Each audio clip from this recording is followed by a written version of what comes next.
La porte de fer a cliqueté à 23h47. La caméra de sécurité a capturé quelque chose que personne ne pouvait croire. Ce n'était pas le FBI qui se tenait là.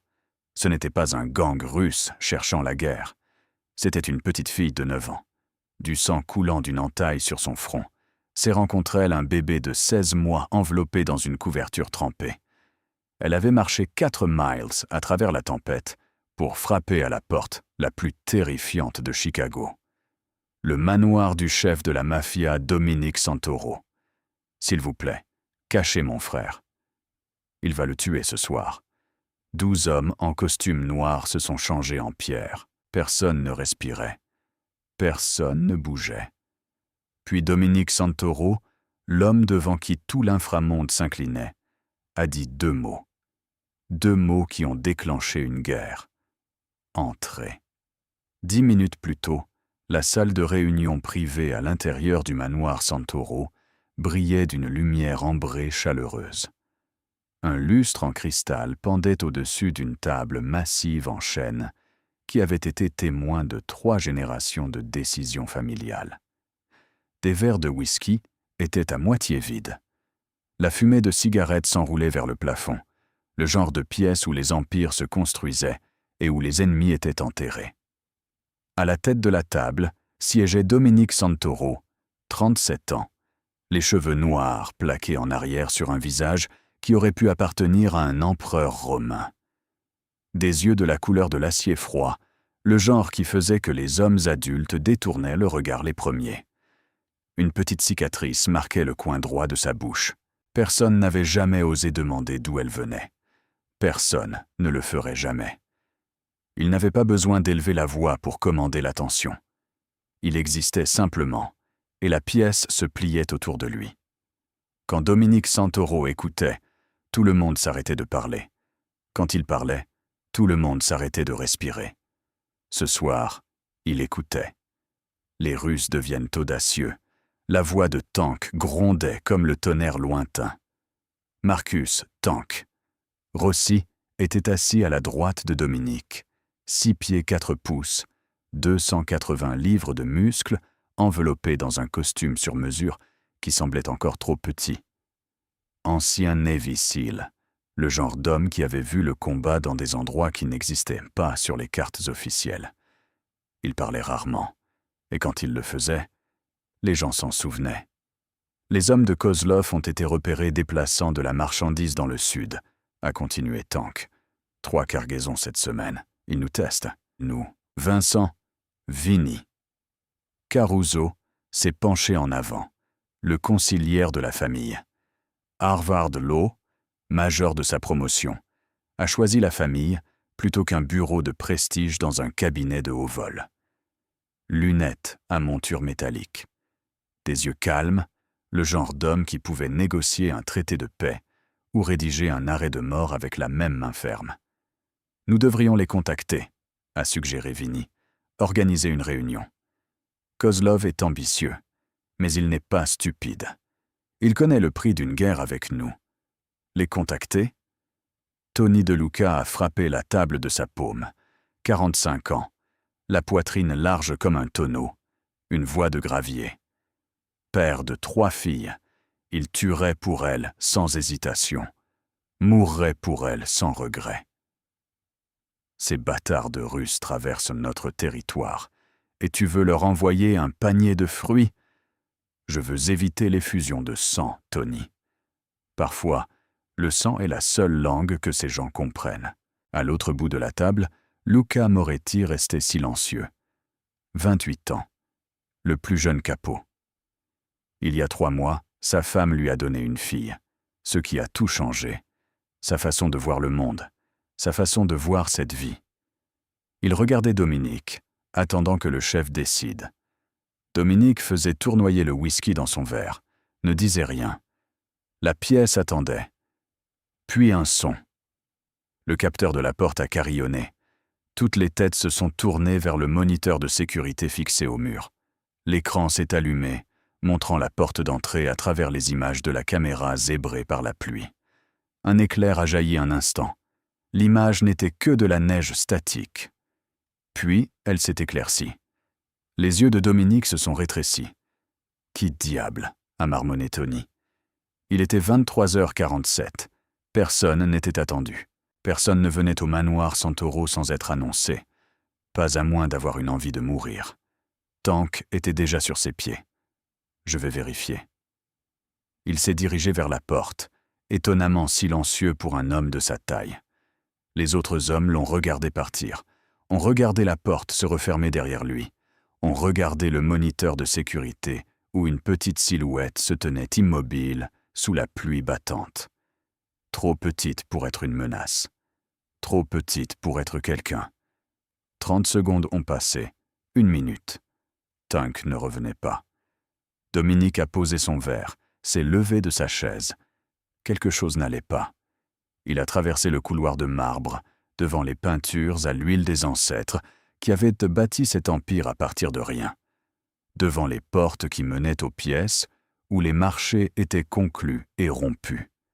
Devant le grand escalier où sa mère l'avait porté autrefois enfant. Il a atteint l'entrée principale et s'est arrêté.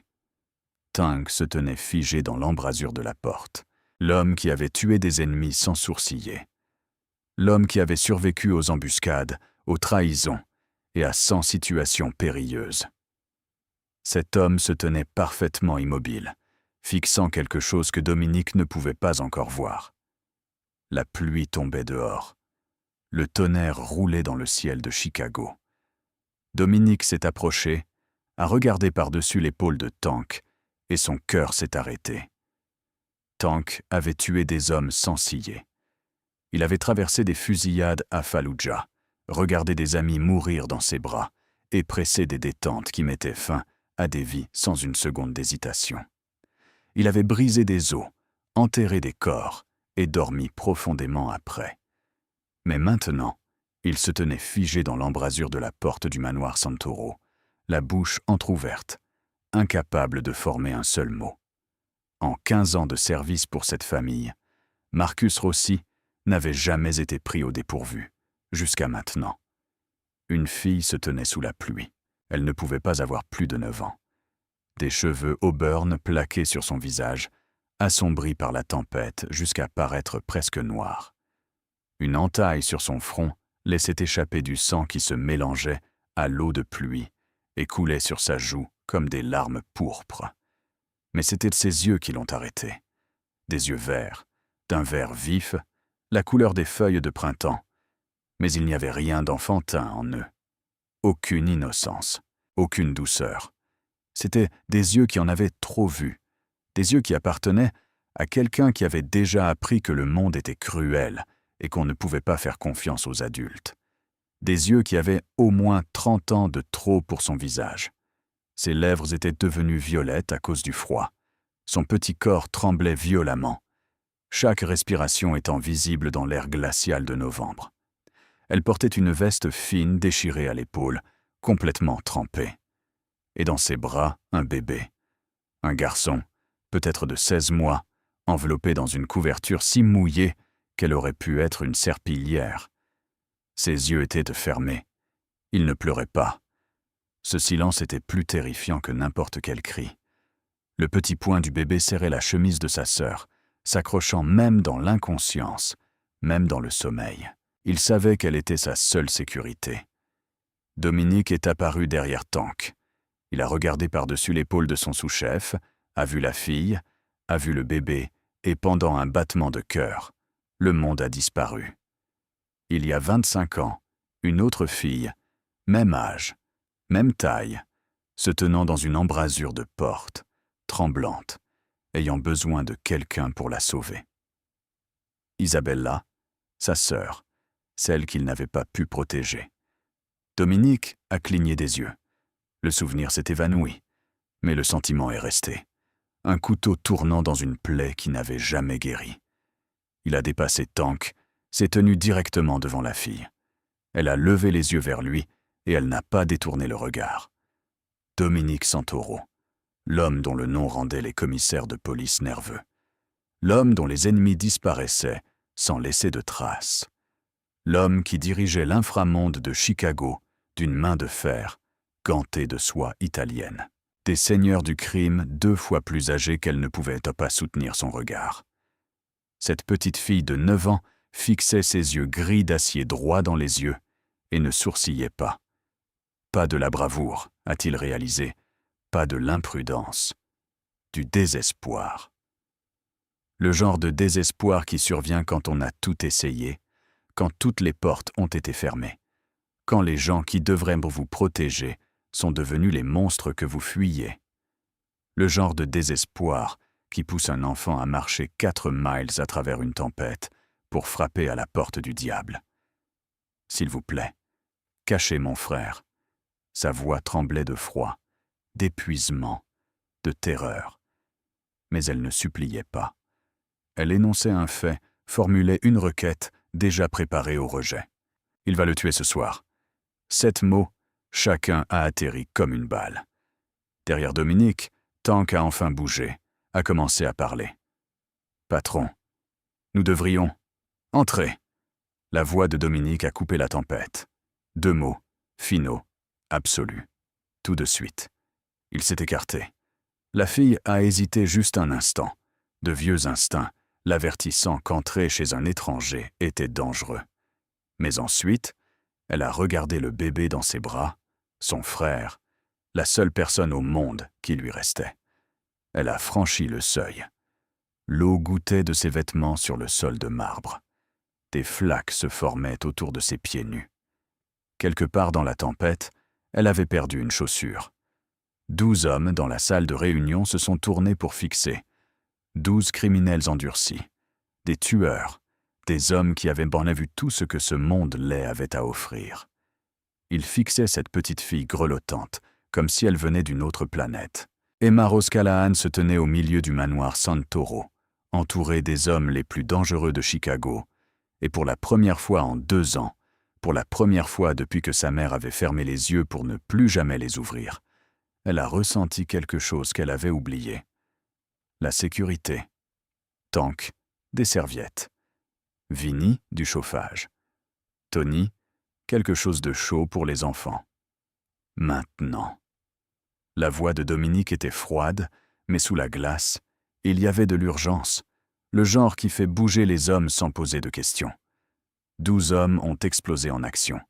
Tank a disparu dans le couloir, sa carrure massive bougeant plus vite qu'il ne semblait possible. Il est revenu 30 secondes plus tard avec une brassée de serviettes en coton épais, du coton égyptien cher, plus doux que tout ce qu'Emma avait jamais touché. Vinny était déjà au thermostat, augmentant la chaleur. La cheminée s'est enflammée, les flammes dansant derrière la grille de fer ornée. En quelques instants, la pièce a commencé à se réchauffer. Tony DeLuca a sorti son téléphone, a composé le numéro de sa femme, qui a répondu à la 2e sonnerie. « Chérie, comment on fait chauffer du lait pour un bébé ?»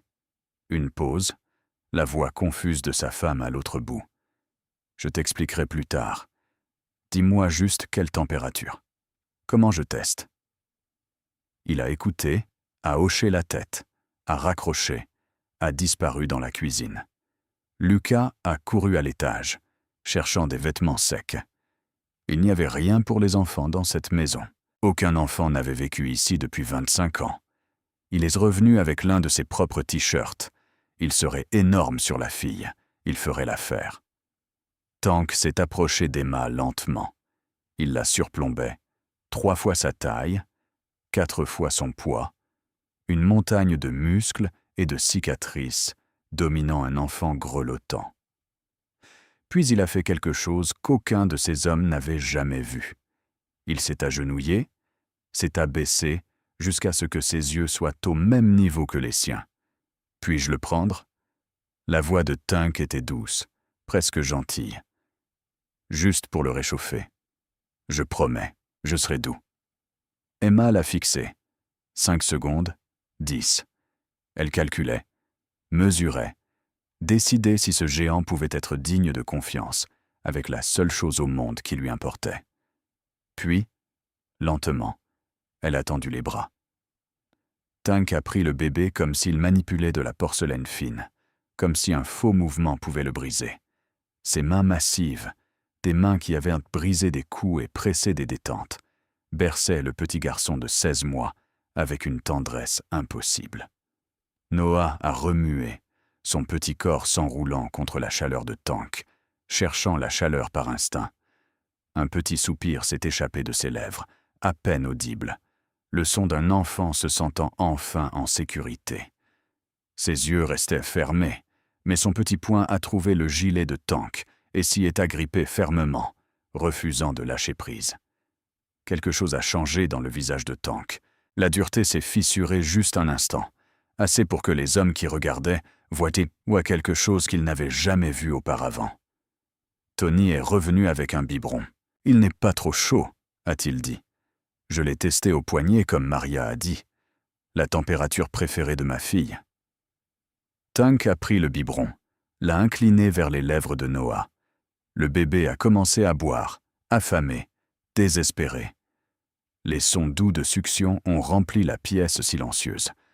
Vinnie a posé une assiette devant Emma. Du pain, des œufs brouillés, un verre de jus d'orange. Une nourriture simple, le meilleur que la cuisine pouvait offrir à minuit. Emma l'a fixé, ses yeux se sont agrandis comme si elle voyait un trésor, comme si elle avait oublié que la nourriture existait. Mais elle ne l'a pas touché. Dominique s'est accroupi près d'elle. « À quand remonte la dernière fois que tu as mangé ?» La voix d'Emma n'était qu'un murmure. « Hier matin. »« Alors mange. » Elle a secoué la tête. Ses yeux sont allés vers Noah, buvant toujours dans les bras de Tank. Noah d'abord. « Nourrissez-le d'abord, s'il vous plaît. » La pièce s'est tue. 12 hommes fixaient cette fille, cette petite fille affamée, en sang, qui n'avait pas mangé depuis 36 heures, qui avait marché 4 miles à travers une tempête, qui avait toutes les raisons de ne penser qu'à elle-même. Et sa première pensée, sa seule pensée, était son frère. Tony s'est détourné. Ses yeux étaient rouges. Vinnie a dégluti avec difficulté. Lucas regardait le sol, la mâchoire serrée. Dominique a parlé doucement. Il mange, tu vois. Emma a regardé Noah boire, a regardé sa petite poitrine monter et descendre paisiblement. Maintenant, c'est ton tour. Seulement alors a-t-elle pris le pain. Elle mangeait vite, silencieuse, les yeux baissés comme si elle s'attendait à ce que quelqu'un lui arrache la nourriture à tout moment. Comme si elle avait appris que les bonnes choses ne duraient jamais. Dominique la regardait. Il avait rencontré des tueurs, des chefs de crime, des traîtres qui vendraient leur mère pour un profit. Mais il n'avait jamais rencontré quelqu'un d'aussi courageux que cette petite fille de 9 ans. Quand Emma a fini de manger, Dominique a tiré une chaise sur le sol. Il s'est assis directement devant elle, ne la dominant pas. « Quel est ton nom ?»« Emma ?» Elle a dégluti. « Emma Rose Callahan. Lui, c'est Noah. » Dominique a hoché la tête lentement. « Qui t'a fait ça, Emma? Qui te poursuit ?» La serviette a glissé de son épaule. Des ecchymoses violettes fleurissaient sur son bras.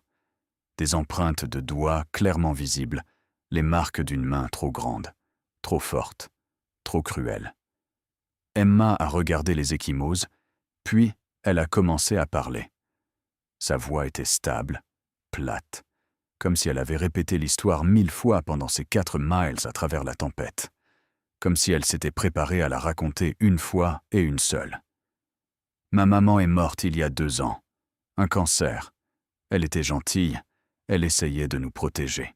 Elle s'est interrompue, ses yeux verts fixés en quelque chose de lointain. Avant qu'elle ne soit malade, elle s'est mariée avec Kyle. Kyle Brennan. Il semblait gentil au début. Puis il a commencé à boire. Puis les drogues. Puis il a commencé à la frapper. Sa main a bougé inconsciemment vers son bras, vers les ecchymoses. Puis il a commencé à me frapper. La pièce était silencieuse. 12 hommes respiraient à peine. Il y a 18 mois, Noah pleurait. C'était juste un bébé. Il avait 4 mois. Il ne pouvait pas s'arrêter de pleurer. Et Kyle était défoncé et en colère. Et il... La voix d'Emma a craqué juste une fois. Elle s'est ressaisie. Il a pris Noah et l'a jeté contre le mur. Le crâne de Noah s'est fissuré. Il y avait tellement de sang. Les bras de Tank se sont serrés autour du bébé endormi. Sa mâchoire s'est contractée si fort que les muscles de son cou ressortaient comme des cordes. Kyle est allé en prison. Maltraitance d'enfants, ils ont dit. Pendant 18 mois, Emma et Noah sont devenus pupilles de l'État. Nous sommes allés dans des familles d'accueil, 5 différentes. Personne ne voulait nous garder. Elle a regardé Noah dans les bras de Tank. Ils ont dit que nous étions un placement difficile parce que Noah a besoin de soins spéciaux. Son audition est endommagée. Il a des crises parfois. Personne ne veut d'un bébé brisé. Tony DeLuca s'est détourné. Ses épaules tremblaient. Kyle est sorti ce matin. Aujourd'hui. Le juge a dit qu'il était temps pour la réunification familiale. L'assistante sociale nous a emmenés chez lui cet après-midi. Kyle a souri et a dit tout ce qu'il fallait, et tout le monde l'a cru. Les mains d'Emma se sont serrées en poing. Quand ils sont partis, il m'a attrapé par la gorge, m'a poussé contre le mur. Il a dit que nous avions ruiné sa vie. Il a dit que Noah était une erreur qui aurait dû être réglée il y a 2 ans. Vinny a fermé les yeux, a laissé échapper une longue et lente inspiration. Ce soir, je l'ai entendu au téléphone. Il parlait à quelqu'un. Il l'appelait le courtier. Les yeux de Dominique se sont rétrécis. Ce nom signifiait quelque chose pour lui. Kyle a dit que les enfants devaient être gérés. Le garçon a vu la maison. La fille en sait trop. Vendredi soir. Qu'as-tu compris par « gérer » a demandé Dominique doucement. Emma a regardé droit dans ses yeux. Aucune hésitation, aucun doute. Il va nous tuer comme il a essayé de tuer Noah avant. Les mots flottaient dans l'air comme du poison. Luca Moretti, 28 ans, père d'une fille de 3 mois, a serré les poings si fort que ses articulations sont devenues blanches. J'ai essayé la police, a continué Emma. Mais le meilleur ami de Kyle est flic, le détective Hoffman. Il nous renverrait juste là-bas. Elle a pris une respiration tremblante. L'église était verrouillée. La caserne de pompiers était sombre. J'ai marché, et votre maison était la seule avec de la lumière. Elle s'est interrompue, puis a ajouté presque dans un murmure. Et j'ai entendu des gens dire des choses sur vous, que vous ne blessiez jamais les enfants, que vous avez des règles. Dominique n'a rien dit. « Je sais que nous ne sommes pas votre famille, » a dit Emma. « Je sais que vous ne nous connaissez pas. Mais je ne savais pas qui d'autre s'en soucierait. » Sa voix a fini par se briser. « S'il vous plaît, juste pour ce soir. Juste jusqu'à ce que je trouve quoi faire, s'il vous plaît. » Silence. Un silence absolu. Les épaules de Tony tremblaient encore. Tank tenait Noah, comme s'il ne le lâcherait jamais. Vinny fixait le sol. Lucas semblait vouloir passer son poing à travers un mur. Dominique s'est levé. Il n'a pas dit un mot. Il est sorti de la pièce, a traversé le couloir pour entrer dans son bureau privé. Et là, seul dans l'obscurité, il s'est tenu devant une photographie en noir et blanc. Une petite fille, 6 ans. Des cheveux sombres, des yeux brillants, un sourire qui pourrait éclairer le monde. Isabella Santoro, sa sœur, celle qui avait eu besoin de quelqu'un pour la sauver, celle que personne n'avait sauvée. Dominique se tenait seul dans l'obscurité de son bureau. La seule lumière venait d'une petite lampe sur son bureau, projetant des ombres sur le mur où une seule photographie était accrochée. Noir et blanc, fané sur les bords. 25 ans. Isabella Santoro, 6 ans pour toujours. Des cheveux sombres comme les siens. Des yeux qui pétillaient de malice et d'innocence. Un sourire qui pouvait rendre la pire journée supportable. Dominique fixait cette photographie, ses yeux. Ils ressemblaient exactement à ceux d'Emma. La même luminosité, la même profondeur, le même plaidoyer silencieux pour que quelqu'un, n'importe qui, les protège. On frappe à la porte. Patron, la voix de Tank, basse, respectueuse. Dominique ne s'est pas retourné. Comment va le garçon? Il dort. Il est en sécurité. Pour l'instant. Pour l'instant. Ces 3 mots flottaient dans l'air comme une menace. Dominique a touché le cadre de la photographie d'Isabella, juste une fois. Puis il s'est retourné et a dépassé Tank, revenant dans la pièce principale. Ces hommes attendaient. 12 visages. 12 pères d'yeux, tous le regardant, attendant une direction.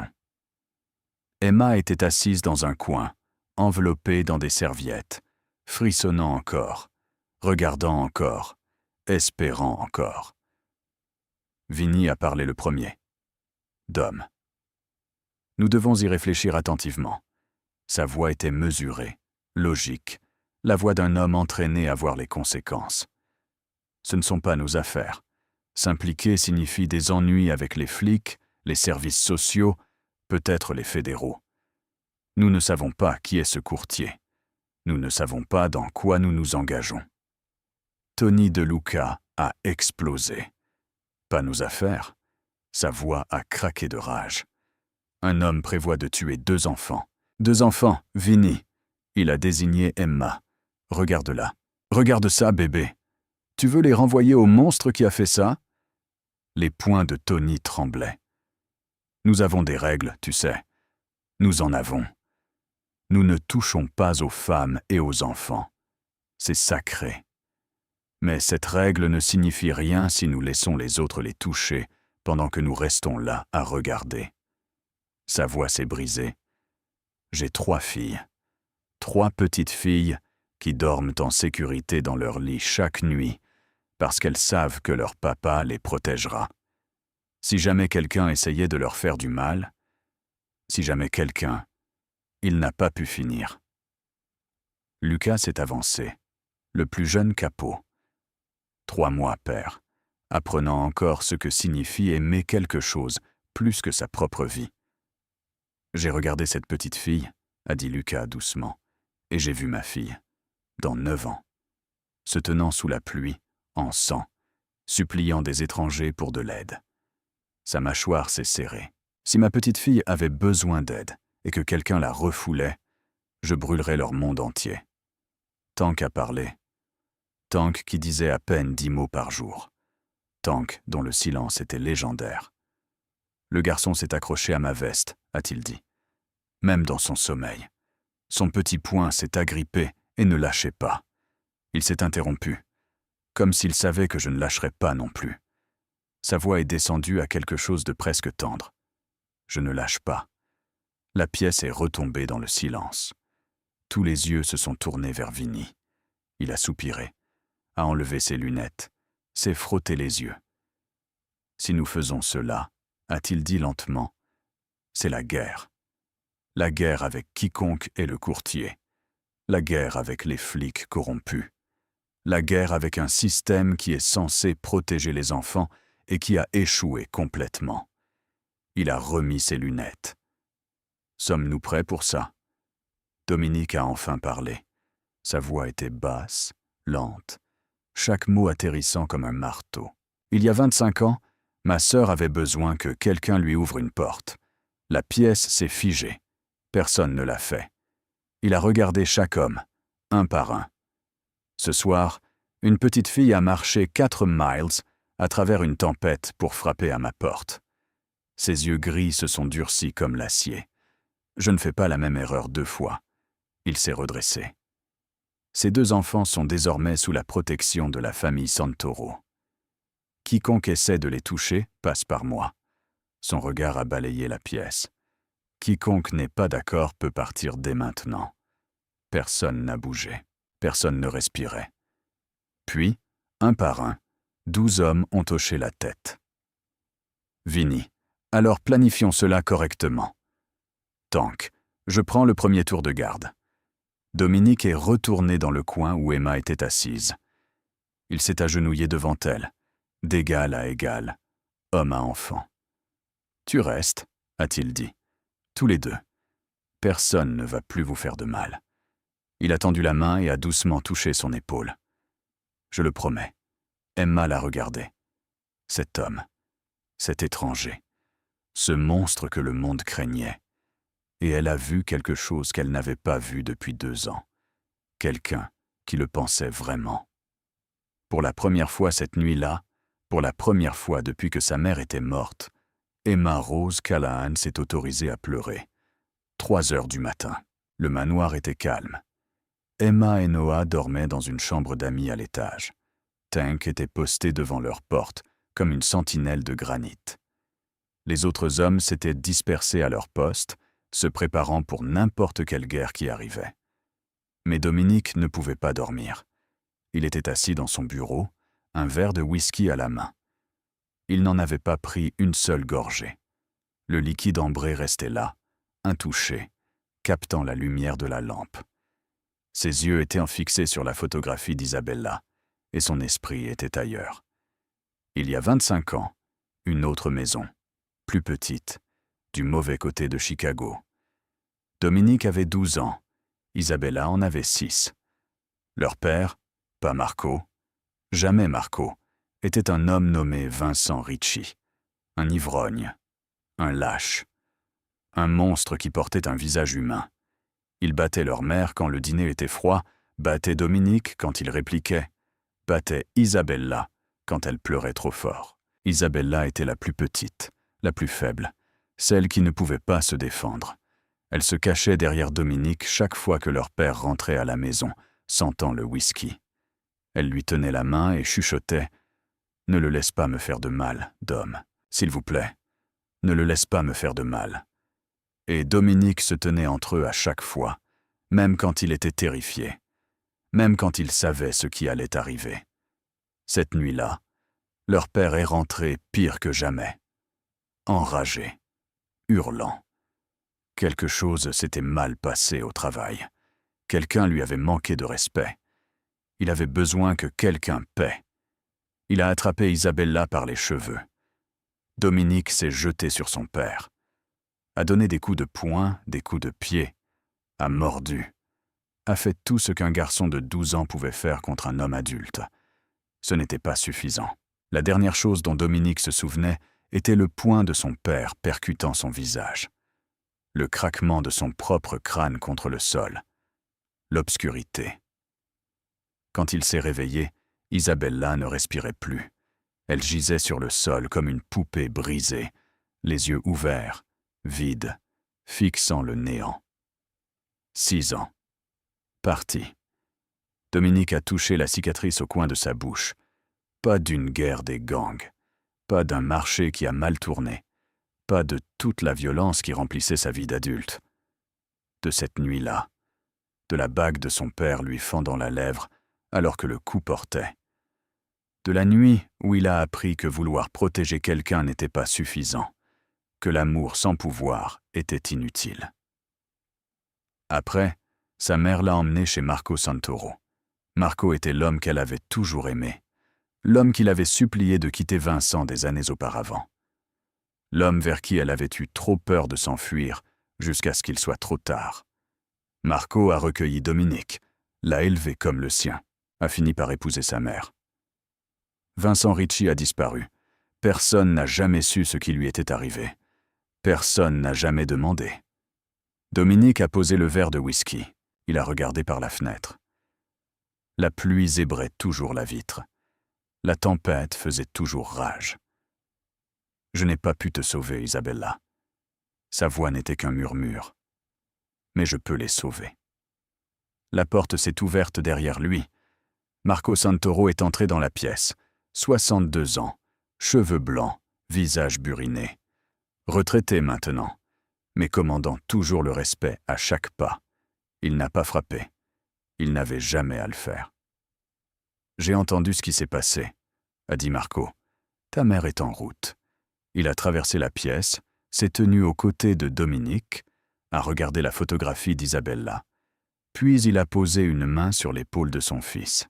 « Tu fais la bonne chose, fils. » Dominique a regardé l'homme qui l'avait sauvé, qui lui avait donné un nom, une famille, un but.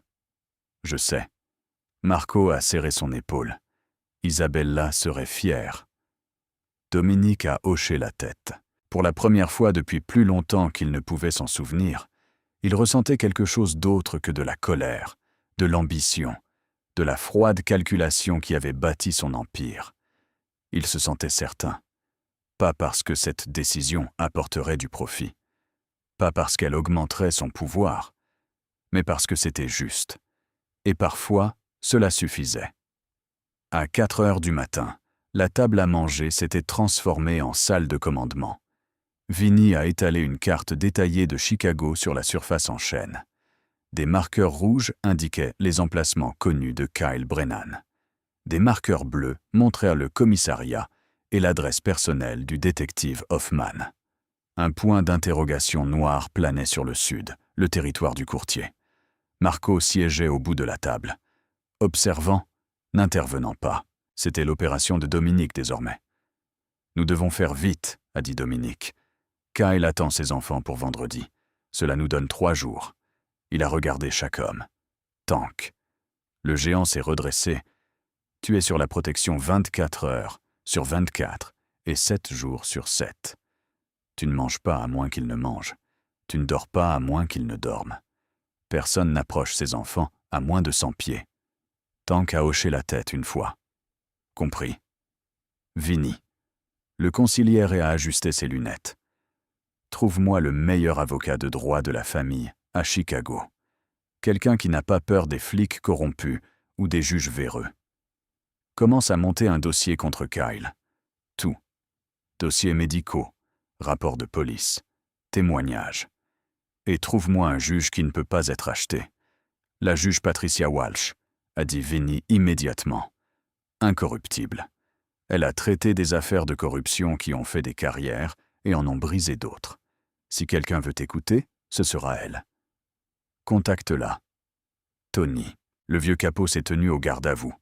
Commence à passer des appels. Contacte nos alliés à New York, Boston, Miami. Je veux tout ce qu'ils ont sur le courtier. Si Kozlov est impliqué là-dedans, je veux savoir à quel point c'est profond. La mâchoire de Tony s'est serrée. Et s'ils ont besoin d'être convaincus d'aider, dis-leur que ça implique des enfants. Dis-leur que ça implique du trafic. Si ça ne les convainc pas, rien ne le fera. Lucas. Le plus jeune capot a levé les yeux. Tu es nos yeux. Je veux une surveillance sur Kyle Brennan 24 heures sur 24. Je veux son téléphone sur écoute, ses courriels surveillés, son moindre mouvement documenté. Et creuse sur le détective Hoffman. Compte bancaire, propriété, associé connu. Trouve-moi la preuve de corruption. Lucas a hoché la tête. J'aurai quelque chose demain matin. La réunion a été interrompue par un coup à la porte. Une femme est entrée, la quarantaine, cheveux noirs tirés en un chignon soigné, portant une mallette médicale. Le docteur Sofia Benedetti, le médecin privé de la famille, disponible à toute heure. Discrète, professionnelle, elle avait soigné des blessures par balle, sans poser de questions, et mis au monde des bébés sans remplir de paperasse. « Ils sont à l'étage », a dit Dominique. « J'ai besoin d'un examen complet. » Les deux. Sofia a hoché la tête et a disparu dans l'escalier. 30 minutes plus tard, elle est revenue. Son visage était soigneusement neutre, mais ses yeux trahissaient quelque chose de plus profond. De la colère, de la tristesse, le regard de quelqu'un qui en avait trop vu. Le garçon a une perte d'audition partielle à l'oreille gauche, a-t-elle rapporté. Compatible avec un traumatisme crânien, probablement dû à l'incident d'il y a 18 mois. Il aura besoin de soins spécialisés. Elle s'est interrompue. La fille est malnutrie. Sous-poids d'au moins 15 livres. Plusieurs ecchymoses à divers stades de guérison. Certaines vieilles de quelques semaines, d'autres de quelques jours. Signe de stress chronique et de manque de sommeil. Sa voix s'est durcie. Ses enfants ont traversé l'enfer. Dominique a absorbé l'information en silence. Peuvent-ils s'en remettre? Physiquement, oui, avec des soins et une nutrition appropriée. Sofia a croisé ses yeux. Émotionnellement, cela prendra beaucoup plus de temps. Après son départ, Dominique a monté les escaliers. Il s'est arrêté devant une pièce au bout du couloir. La chambre d'Isabella. Il n'avait rien changé depuis 25 ans. Le même papier peint lavande, les mêmes meubles blancs, la même veilleuse en forme d'étoile branchée au mur à côté du lit. Maintenant, pour la première fois depuis la mort de sa sœur, des enfants dormaient dans cette chambre. Emma était allongée sur le lit, Noah blotti contre sa poitrine, tous deux respirant paisiblement. Le bras d'Emma entourait son frère de manière protectrice, même dans son sommeil. La veilleuse en forme d'étoile projetait des motifs doux au plafond, les mêmes motifs qu'Isabella regardait en s'endormant. Dominique se tenait dans l'embrasure de la porte. Il n'est pas entré, il a juste regardé. Tank est apparu à ses côtés, portant une chaise. « Prends du repos, patron. » Il a posé la chaise contre le mur, à l'extérieur de la porte. « Je m'en occupe. » Dominique a hésité. « Réveille-moi s'il se passe quoi que ce soit. » Tank s'est installé sur la chaise. Sa carrure massive semblait d'une certaine façon confortable, comme un rocher trouvant son point d'appui naturel. Rien ne va se passer. Pas sous ma garde. 5 heures du matin dehors. La pluie s'était enfin arrêtée. La première lumière grise de l'aube se glissait sur l'horizon de Chicago. À l'intérieur, une petite fille de 9 ans dormait paisiblement pour la première fois depuis la mort de sa mère. Elle ne savait pas qu'à l'extérieur de sa porte, un géant montait la garde. Elle ne savait pas qu'il resterait là toute la nuit. Mais d'une certaine façon, dans ses rêves, elle se sentait en sécurité. 8 heures du matin. Luca Moretti est entré dans la salle à manger avec une mine de déterré. Son visage était pâle. Ses yeux étaient injectés de sang et cernés de noir. Il n'avait pas dormi une seule minute depuis que la fille avait frappé à leur porte. Sa veste de costume avait disparu, ses manches étaient retroussées, sa cravate pendait lâche, mais sa voix était tranchante, concentrée, alerte. Il a déposé un dossier épais sur la table devant Dominique. « Kyle Brennan n'est pas seulement un agresseur, » a dit Luca. « Il est connecté. » La pièce est devenue silencieuse. Dominique a ouvert le dossier. Photographie, relevé téléphonique, relevé bancaire, capture d'écran de SMS. « J'ai piraté son téléphone vers 4 heures ce matin, » a expliqué Luca. Appel, SMS, courriel, historique de navigation, tout. Il a sorti une photographie imprimée, une photo d'identité judiciaire de Kyle Brennan, 38 ans, visage émacié, yeux morts, le genre d'homme qui souriait quand il faisait du mal. En surface, c'est juste une autre épave. Condamnation pour violence domestique, possession de drogue, agressions qui ont été abandonnées. Mais ce n'est pas toute l'histoire. Luca a étalé plus de documents sur la table. Kyle travaille pour un réseau de trafic d'êtres humains, d'enfants. Le poing de Tony a frappé la table si fort que les tasses de café ont tremblé. Quoi? L'homme qu'Emma appelait le courtier. Son vrai nom est Victor Kozlov. Vinny a redressé la tête. Kozlov? Le russe? Le même. Luca a hoché la tête sombrement. Il opère à Chicago depuis 5 ans. Dirige un réseau de trafic international, spécialisé dans les enfants. Les déplace à travers le Midwest puis Outre-mer, Europe de l'Est, Asie du Sud-Est, Moyen-Orient. La mâchoire de Dominique s'est serrée. Kozlov, ils s'étaient déjà croisés. Dispute territoriale, rien de personnel, jusqu'à maintenant. Quel est le lien de Kyle? Dette de jeu, dette de drogue. Kyle doit à Kozlov plus de 200 000 $, de l'argent qu'il ne pourra jamais rembourser. Luca a sorti un autre document. Alors il rembourse d'une autre façon. La pièce s'est tue. Il allait vendre ses propres enfants. Personne ne bougeait. Personne ne respirait. Le visage de Tony était devenu rouge foncé. Une veine pulsait sur son front. Ses mains tremblaient.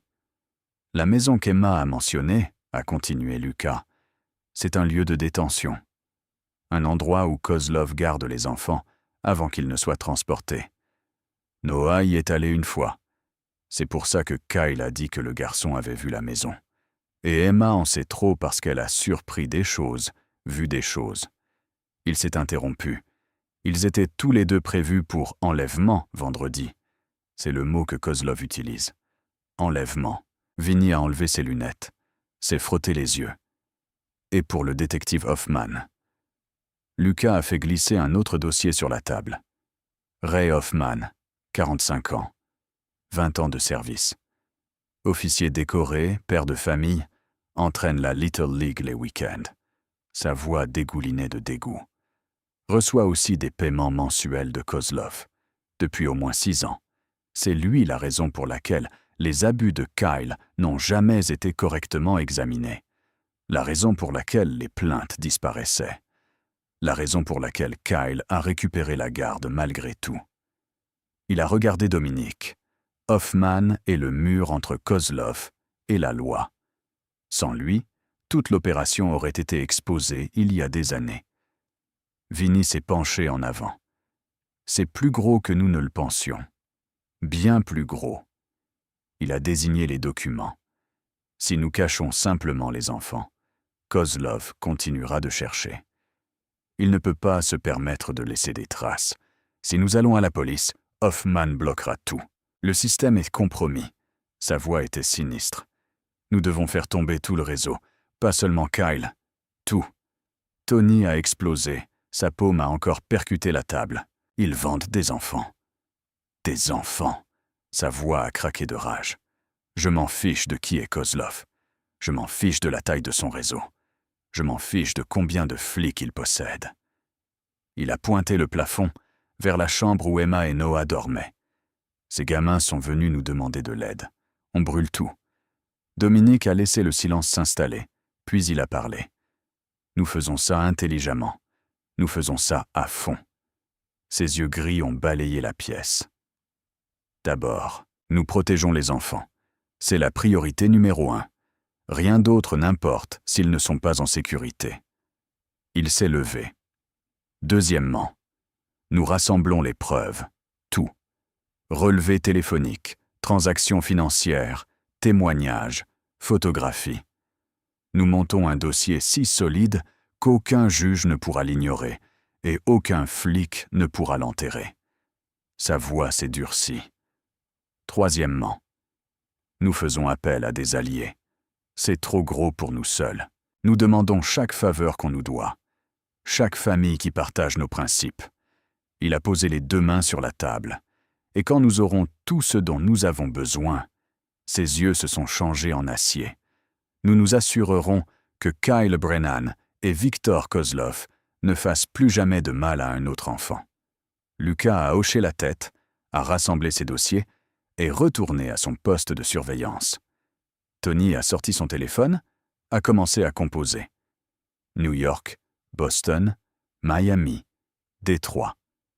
Vinny a ouvert son ordinateur portable, a commencé à rédiger les documents juridiques, construisant l'affaire qui briserait des carrières et sauverait des vies.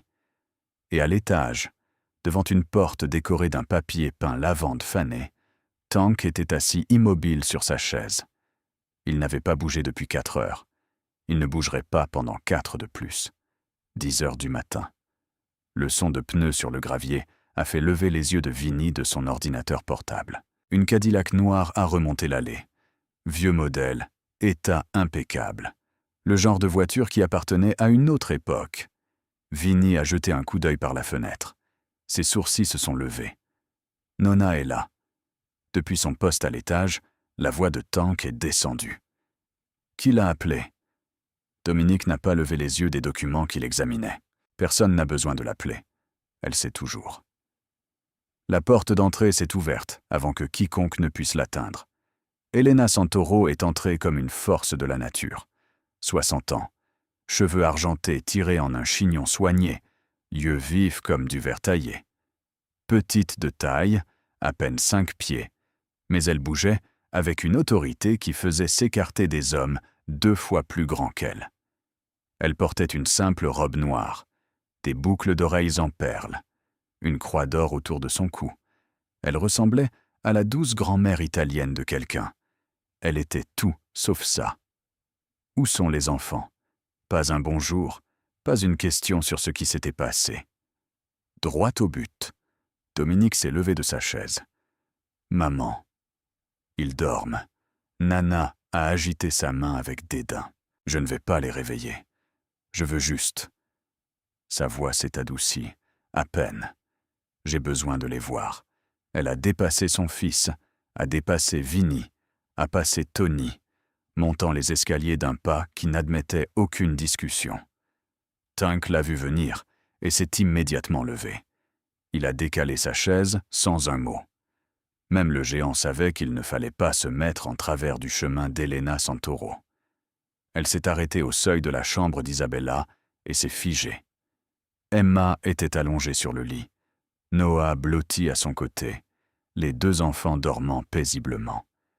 La veilleuse en forme d'étoile projetait des ombres douces sur leur visage. La main de Nana s'est levée lentement vers sa poitrine, pressée contre son cœur. Ses yeux brillaient, mais elle n'a pas pleuré. Elena Santoro n'avait pas pleuré depuis 25 ans. Elle ressemble à Isabella. Dominique avait suivi sa mère à l'étage. Il se tenait derrière elle maintenant, regardant la même scène. Je sais. Ils sont restés en silence pendant un long moment. Mère et fils partageant un deuil qui n'avait jamais complètement guéri. Puis Nana s'est retournée brusquement. Ses enfants ont besoin de vraie nourriture. Elle a marché vers la cuisine, a regardé le désordre de la nuit précédente. Biberon de lait vide, miettes de pain, tasse à café. « Sortez, tous !» Dehors. Tony a commencé à protester. J'ai fait chauffer du lait. Nana l'a fixé d'un regard qui pourrait geler le feu. Je suis sûr que tu as fait de ton mieux, Anthony. Son ton rendait parfaitement clair que son mieux était loin d'être suffisant. Tony a battu en retraite sans un mot de plus. En quelques minutes, la cuisine était le domaine de Nana. Les casseroles s'entrechoquaient. Les légumes étaient tachés. L'arôme riche d'une soupe maison a commencé à remplir le manoir. Bouillon de poulet, herbes fraîches. Des secrets transmis de génération en génération. À l'étage, les yeux d'Emma se sont entr'ouverts. L'odeur avait atteint ses rêves. Quelque chose de chaud, quelque chose de sûr, quelque chose qui lui rappelait une époque avant que tout ne tourne mal. Elle s'est assise rapidement, la panique montant. Ce n'était pas sa chambre, ce n'était aussi pas ses draps. Sa main a jailli, a trouvé Noah à ses côtés, dormant toujours, respirant toujours. Le soulagement l'a envahi. Puis, elle a vu la femme dans l'embrasure de la porte, cheveux argentés, visage gentil, un bol fumant dans les mains. Emma a reculé brusquement contre la tête de lit, son cœur battait à tout rompre. Maison étrange, gens étranges, femmes étranges. Nana ne s'est pas approchée rapidement. Elle bougeait lentement, délibérément, comme quelqu'un s'approchant d'un animal effrayé. Elle a posé le bol sur la table de nuit, s'est agenouillée près du lit. Ainsi, elle était en dessous du niveau du regard d'Emma. « Je suis Elena, la mère de Dominique. » Sa voix était douce, gentille, rien à voir avec le ton autoritaire qu'elle utilisait avec ses hommes. « Je ne vais pas te faire de mal, petite. Je t'ai juste apporté quelque chose à manger. » Emma l'a fixée, cherchant, regardant s'il y avait un mensonge, une menace. Elle n'a trouvé ni l'un ni l'autre. Nana n'a pas insisté, n'a pas forcé, est juste restée là, agenouillée, attendant. « Mange quand tu seras prête. Je serai juste ici. » Quelque chose s'est brisé à l'intérieur d'Emma. Pendant 2 ans, elle avait été forte, avait dû être forte. Personne d'autre ne protégerait Noah. Personne d'autre ne le garderait en sécurité. Elle avait porté ce poids chaque jour, chaque nuit. Et maintenant cette femme, cette étrangère, la regardait comme si elle comptait, lui parlait comme si elle n'était qu'un enfant, ne demandant rien, ne menaçant rien, offrant juste de la soupe et de la gentillesse. Le visage d'Emma s'est effondré. Les larmes sont venues, pas les pleurs silencieux d'avant. C'étaient des sanglots profonds, tremblants, des sanglots incontrôlables. 2 ans de terreur, de deuil et de solitude se déversant d'un corps de 9 ans. Nana est montée sur le lit, a entouré Emma de ses bras, a tiré la fille contre sa poitrine. « Chut, c'est bon, c'est bon. » Elle la berçait doucement, caressait les cheveux d'Emma. « Laisse l'enfant pleurer, Tu n'as plus besoin d'être forte. Tu es en sécurité ici. » Sa voix n'était qu'un murmure. « Tu as le droit d'être un enfant maintenant. » Dominique se tenait devant la porte, regardant. Il se souvenait d'avoir 12 ans, brisé, convaincu que le monde était fini. Sa mère l'avait tenu exactement comme ça. Ses yeux brûlaient. Il s'est détourné avant que quiconque ne puisse voir. Au même moment où Nana tenait Emma dans ses bras, à l'autre bout de la ville, Kyle Brennan s'est réveillé avec un mal de crâne atroce. Sa bouche avait un goût de vieux whisky et de cigarette. Ses yeux étaient croûtés, son crâne palpitait à chaque battement de cœur. Il a trébuché hors du lit, a failli tomber sur une bouteille vide sur le sol. La maison était calme, trop calme. Kyle a descendu le couloir vers la chambre des enfants, a poussé la porte. Vide. Le lit était froid. Les couvertures étaient jetées de côté. Aucune trace du bébé, aucune trace de la fille. C'est quoi ce? Il a vérifié la salle de bain, le placard, sous le lit. Rien. Kyle a traversé la maison comme un possédé, ouvrant les portes, renversant les meubles, hurlant leurs noms. Ils étaient en partie. Il a attrapé son téléphone, a composé le numéro avec des doigts tremblants. Le détective Ray Hoffman a répondu à la 3e sonnerie. « Kyle ? Il est tôt. Les gamins sont partis. Quelqu'un les a pris. » Une pause. « Comment ça, partis ? Je veux dire qu'ils ne sont pas là. Le lit est froid. Ils ont dû partir il y a des heures. » La voix d'Hoffman a changé. Est devenue professionnelle, calculatrice. « Calme-toi. Je vais vérifier les caméras. » 20 minutes plus tard, Hoffman a rappelé. « J'ai piraté le système de surveillance de la ville. J'ai repéré la fille sur Ashland Avenue vers minuit. Elle portait le bébé, se dirigeait vers le nord. » Le nord ? C'est les quartiers riches. Le quartier de Gold Coast. Le sang de Kyle s'est glacé. « Je l'ai perdu vers Division Street », a continué Hoffman. Pas de caméra sur les pâtés de maisons résidentielles, mais la trajectoire est claire. Où elle allait ? Droit vers le domaine Santoro. Silence. Le visage de Kyle s'est tordu en quelque chose de laid. Elle est allée au manoir Santoro. Cette petite garce est allée chez la mafia.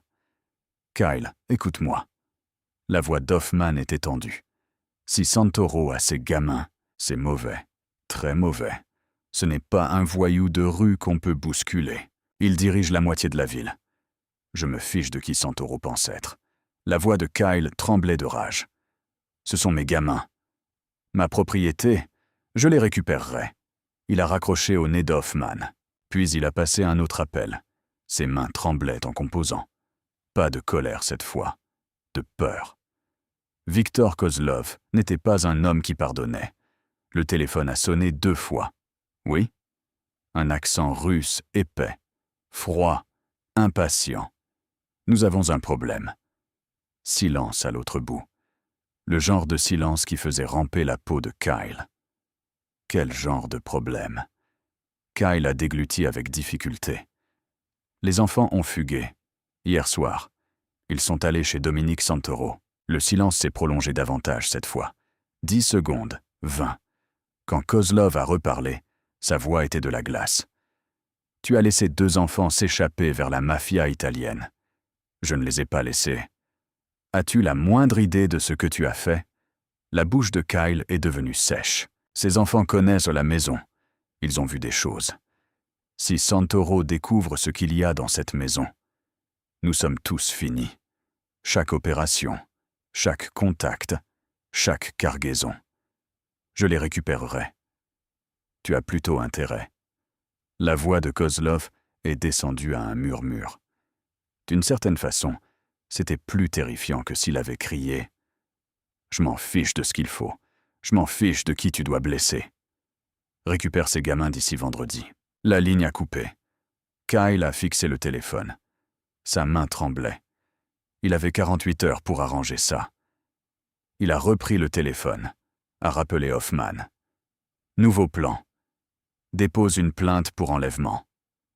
Rends ça officiel. Dominique Santoro a enlevé mes enfants contre leur gré. Kyle, Santoro a des avocats. Je m'en fiche. Utilise le système. C'est à ça qu'il sert. Trouve-moi un mandat. Amène-moi des flics à sa porte. Rends-moi mes gamins. Hoffman a soupiré. Je vais voir ce que je peux faire. À 14 heures cet après-midi-là, l'équipement de surveillance de Luca a détecté un mouvement à l'extérieur du manoir Santoro. Un SUV noir. Vitre teintée. Garé de l'autre côté de la rue. 2 hommes à l'intérieur. Ne sortant pas. Observant juste. Prenant des photographies. Luca a zoomé sur les plaques, les a passées dans sa base de données. Tank.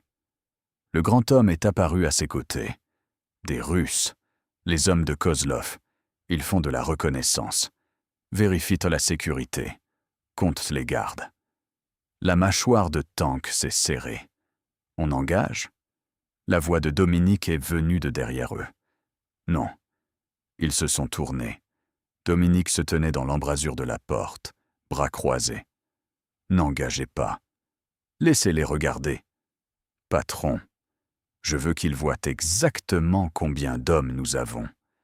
Je veux qu'ils rapportent à Kozlov que nous sommes prêts pour n'importe quoi qu'il nous lancera. Ses yeux se sont durcis et doublé la sécurité autour des enfants. Personne n'approche de cette chambre. Le SUV noir est resté là encore 1 heure, puis il est parti. Lentement, délibérément, s'assurant qu'il savait qu'il avait été là. Vinny est apparu aux côtés de Dominique. Ils passeront d'abord par le système légal.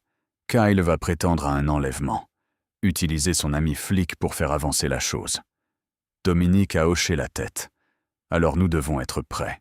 J'ai déjà contacté la juge Walsh. Elle entendra notre version, mais nous avons besoin de preuves, Dom. De vraies preuves. Quelque chose qui prouve ce qu'est vraiment Kyle. Dominique a regardé par la fenêtre. La rue était vide maintenant, mais la menace demeurait. Alors trouve-moi un avocat qui n'a peur de personne, et dis à Luca de creuser plus profond. Je veux chaque squelette dans le placard de Kyle Brennan. La guerre avait commencé, pas seulement pour protéger 2 enfants, mais pour faire tomber un système entier. Flics corrompus, trafiquants d'êtres humains, et un père prêt à vendre sa propre chair et son propre sang. Ce soir-là, Dominique a passé 4 appels téléphoniques. Chacun a duré moins de 5 minutes. Pas de bavardage, pas de politesse. Droit au but. Le premier appel est allé à New York. Don Salvatore Colombo, 65 ans. Chef de la plus ancienne famille d'Italiennes sur la côte Est. Un homme dont la parole faisait loi dans les 5 arrondissements. Trafic d'êtres humains. La voix de Colombo a grésillé au téléphone. À Chicago. Des enfants, Salvatore. Ils vendent des enfants. Une longue pause. Santoro. Tu sais où nous nous situons. Les enfants sont la ligne que personne ne franchit. Je sais. J'envoie 12 de mes meilleurs. Ils seront là demain matin. Le deuxième appel est allé à Boston. Vincenzo Russo, 58 ans, a bâti son empire à partir de rien. Contrôlait tout, des docks aux quartiers irlandais. Kozlov? Russo a craché le nom comme du poison. Ce bâtard de Russe a essayé de faire passer de la marchandise par mon territoire l'année dernière. A tué 2 de mes hommes quand j'ai riposté. Il dirige un réseau de trafic. Des enfants. Silence. Puis un grognement. C'est l'opportunité que j'attendais pour régler mes comptes. Peux-tu venir? J'y serai moi-même avec 10 hommes. Nous finissons ça ensemble. Le troisième appel est allé à Miami. Angelo Marcello, 52 ans. Peau tannée, sourire facile. Dirigeait la côte de Floride d'une main de fer cachée derrière un gant de velours. Laisse-moi comprendre, Dominique. Une petite fille de 9 ans a marché 4 miles à travers un ouragan pour frapper à ta porte? Une tempête. Mais oui. Marcello est resté silencieux un moment. Si nous ne protégeons pas les enfants, que sommes-nous? Qu'est-ce qui nous sépare des animaux? Rien. Exactement. La voix de Marcello s'est durcie. Je serai là dans 24 heures. 15 hommes. Tout ce dont tu as besoin. Le 4e appel est allé à Détroit. Vito Romano, 48 ans. Le plus jeune don du pays. affamé, ambitieux, mais de principe. Kozlov m'a approché il y a 6 mois, a dit Romano. Voulait utiliser mes routes pour ses cargaisons. J'ai demandé quel genre de cargaison. Il a dit « cargaison spéciale ». Et je lui ai dit d'aller au diable. Maintenant, je sais ce que cargaison spéciale signifiait. Sa voix est devenue froide. Compte sur moi. 10 hommes. On brûle son opération. Dominique a raccroché le téléphone. Dans la pièce, Luca regardait avec des yeux écarquillés. Il était encore jeune, apprenant toujours. Vinny a remarqué son expression et s'est approché. « Tu te demandes pourquoi ils ont tous dit oui si vite ?» Luca a hoché la tête. Ils envoient dans des hommes, des ressources, pour 2 gamins qu'ils n'ont jamais rencontrés. Vinny s'est appuyé contre le mur. Nous ne sommes pas des saints, Luca. Nous faisons des choses que la loi appelle mal. Nous déplaçons de l'argent. Nous déplaçons de la marchandise. Nous gérons les problèmes de manière qui nous mettrait en prison à vie. Il s'est interrompu. Mais il y a des limites, des règles non écrites que tout le monde suit, des règles qui nous différencient des criminels ordinaires. Quelles règles? Les femmes qui ne sont pas impliquées, les enfants, toujours. Les membres de la famille qui restent hors des affaires. Les yeux de Vinny se sont durcis. Quiconque franchit ces lignes perd sa protection, perd le respect, devient une cible. Tony est apparu dans l'embrasure de la porte. C'est pour ça que nous détestons les trafiquants. Ils n'ont pas d'honneur, pas de limite. Ils vendent des êtres humains comme du bétail, vendent des enfants à des monstres. Ses poings se sont serrés. Ce sont des ordures. Et les ordures, on les brûle. Dominique s'est levé et est monté à l'étage. Il a frappé doucement à la porte d'Emma. Nana a ouvert. Emma était assise sur le lit, Noah dormant à ses côtés. Elle a levé les yeux quand Dominique est entré. « Emma, j'ai besoin que tu me fasses confiance. » Elle le regardait attentivement, toujours méfiante, toujours mesurant. Beaucoup de gens viennent pour aider. Ils arriveront demain. Ils pourraient avoir l'air effrayant. De grands hommes, des visages sérieux. Il s'est accroupi à sa hauteur. Mais chacun d'eux est ici pour te protéger. Pour protéger Noah. Le sourcil d'Emma s'est froncé. Pourquoi? Pourquoi des étrangers nous aideraient-ils? Dominique a considéré la question. Parce que certaines choses sont plus grandes que les affaires. Certaines choses concernent le fait d'être humain. Il a tendu la main et a doucement touché son épaule. Tu as été assez courageuse pour demander de l'aide. Ça signifie quelque chose. Ça signifie tout. Emma l'a regardé pendant un long moment. Puis lentement, elle a hoché la tête. Dans les 48 heures, suivant ce coup frappé à minuit, 47 hommes sont descendus sur Chicago. 12 de New York, 10 de Boston, 15 de Miami, 10 de Détroit. Ils sont venus dans des voitures noires aux vitres teintées. Ils ont rempli le manoir Santoro et les maisons de sécurité environnantes. Ils ont mis en place une surveillance, planifié des stratégies, se sont préparés à la guerre. 47 hommes endurcis. Pas pour l'argent, pas pour le pouvoir, pas pour le territoire. Pour une petite fille de 9 ans qui avait marché à travers une tempête pour protéger son petit frère. Pour le principe que certaines lignes ne devraient jamais être franchies. Jour 3, matin. Le convoi a commencé à arriver à l'aube. Berlines noires, SUV noires. Vitres teintées si sombres qu'on ne pouvait pas voir à l'intérieur. Plaques d'immatriculation de New York, Massachusetts, Floride, Michigan. L'une après l'autre, elles ont remonté la longue allée du domaine Santoro. Les voisins épiaient derrière les rideaux. Personne ne posait de questions dans ce quartier. On apprenait tôt que la curiosité était dangereuse. La cour avant s'est remplie de véhicules. Les portières se sont ouvertes. Des hommes sont sortis. Ils portèrent des costumes noirs, des chaussures cirées, des visages taillés dans la pierre, le genre d'hommes qui entraient dans les pièces et faisaient que tout le monde se sente petit. Mais alors que chacun entrait dans le manoir, ils posaient que la même question. Où sont les gamins? Pas quel est le plan. Pas qui combattons-nous. Où sont les gamins? Salvatore Colombo fut le premier à rejoindre Dominique. 65 ans, cheveux argentés coiffés en arrière. Un visage qui avait tout vu et n'avait rien oublié. L'homme le plus puissant de New York. Il a serré Dominique comme son propre fils. « Ton père serait fier », a dit Colombo doucement. « Marco t'a bien élevé. Vincenzo Russo a trouvé Tank dans le couloir. Le patron de Boston lui a tendu la main. Tank l'a serré. J'ai entendu dire que tu n'as pas quitté cette porte en 48 heures. Tank a haussé les épaules. Quelqu'un devait les surveiller. Russo a souri, une chose rare.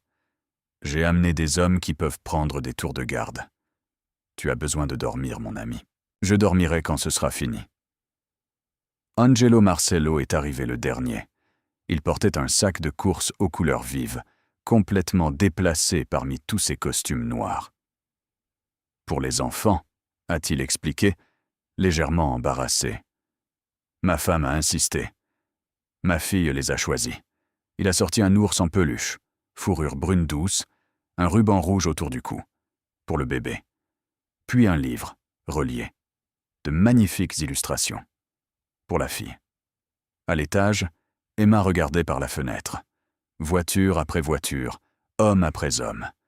Une armée d'étrangers en costumes sombres remplissant le manoir en dessous d'elle. Son cœur battait la chamade.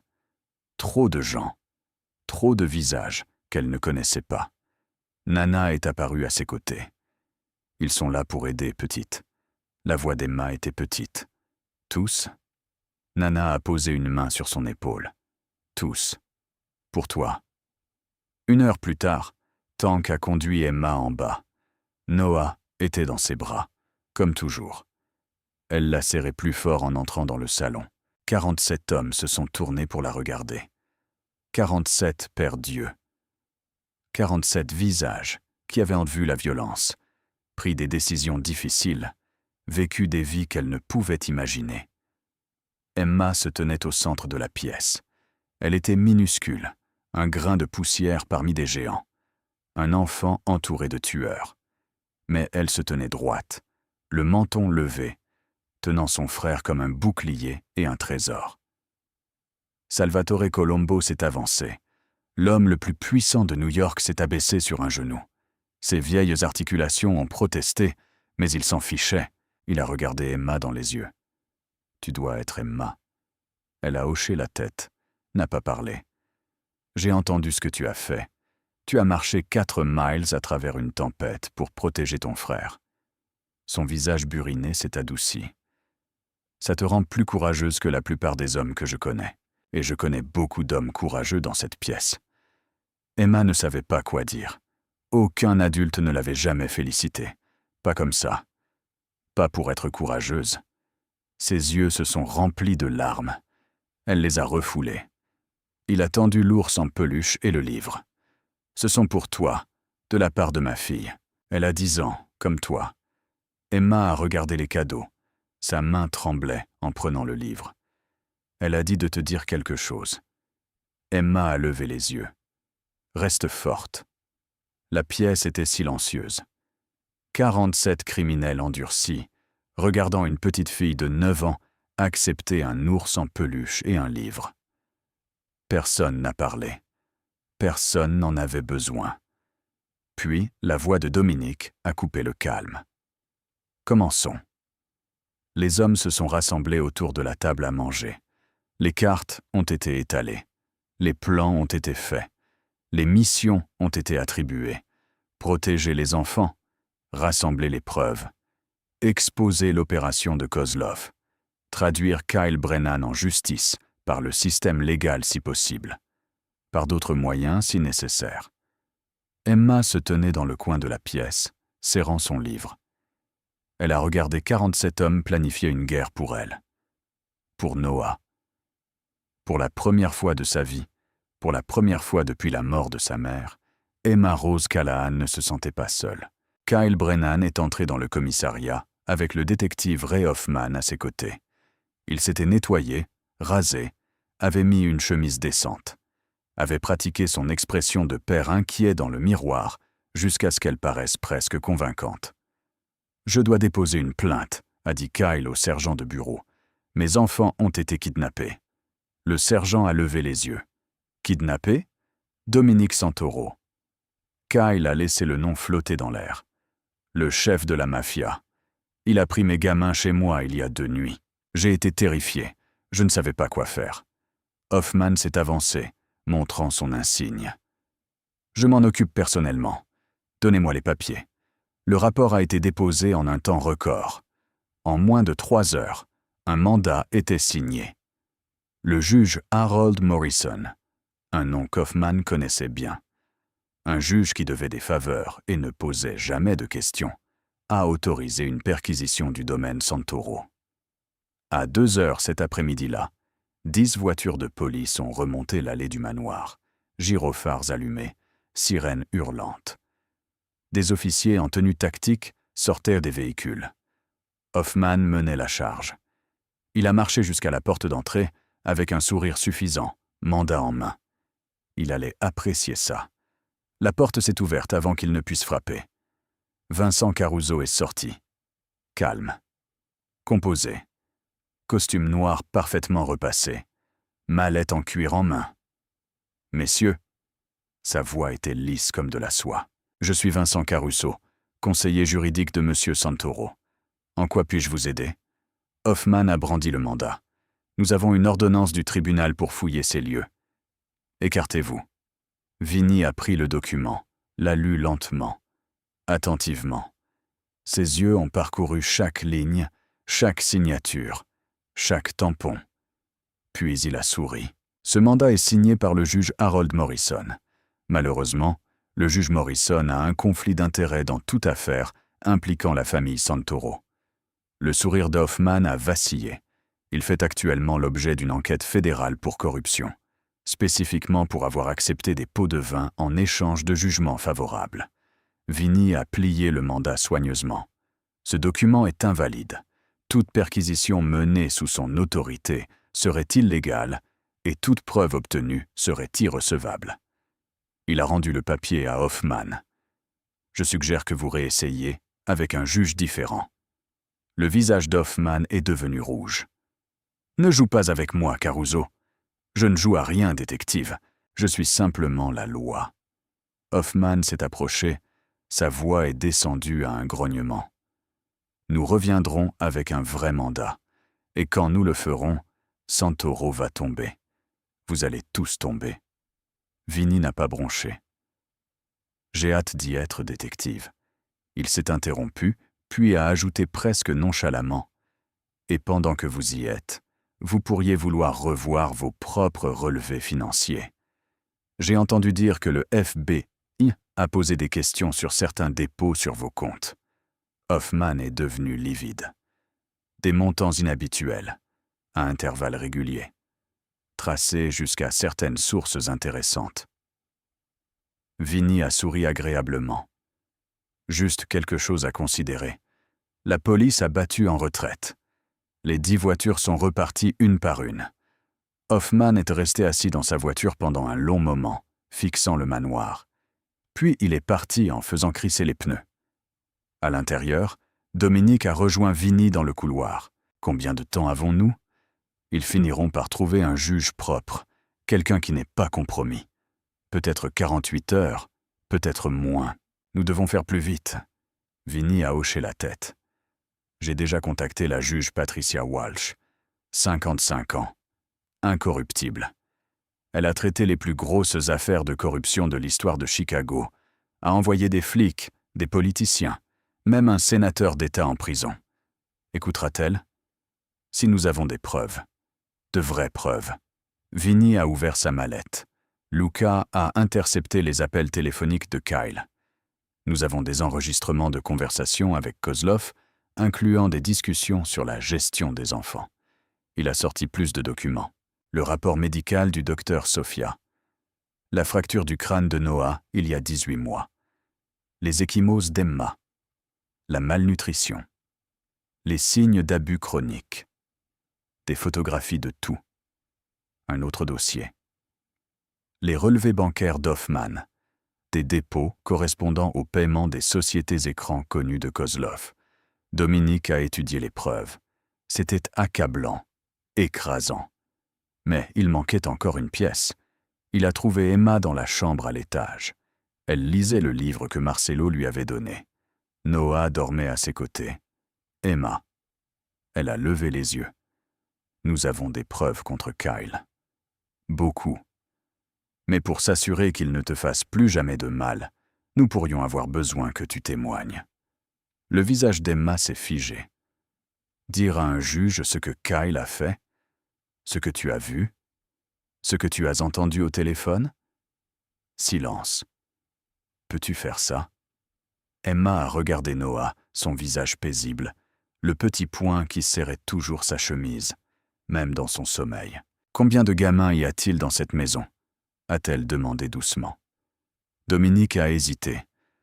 Nous ne savons pas avec certitude. Peut-être 10, peut-être plus. Si je ne parle pas, seront-ils sauvés? Il aurait pu mentir, aurait pu lui dire que tout irait bien, qu'elle n'avait pas besoin de porter ce poids. Mais elle méritait la vérité. C'est plus difficile sans ton témoignage. Beaucoup plus difficile. Emma a hoché la tête lentement. Alors je dois le faire. Sa voix était stable, certaine. Quand j'étais dans les familles d'accueil, j'entendais Noah pleurer la nuit. Chaque nuit. Et j'ai juré que je ne laisserais plus personne lui faire de mal. Elle a regardé Dominique.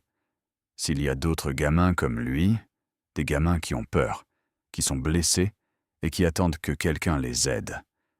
Ses petites mains se sont serrées. Je dois essayer. Dominique fixait cet enfant, 9 ans, épuisée, terrifiée, et plus courageuse que quiconque il avait jamais connu. Il voyait Isabella dans ses yeux. Le même courage, le même amour féroce pour quelqu'un de plus petit et plus faible. Il se voyait lui-même, le garçon de 12 ans qui avait essayé de riposter et avait échoué. « Tu es la personne la plus courageuse que j'ai jamais rencontrée, Emma. » Sa voix était épaisse.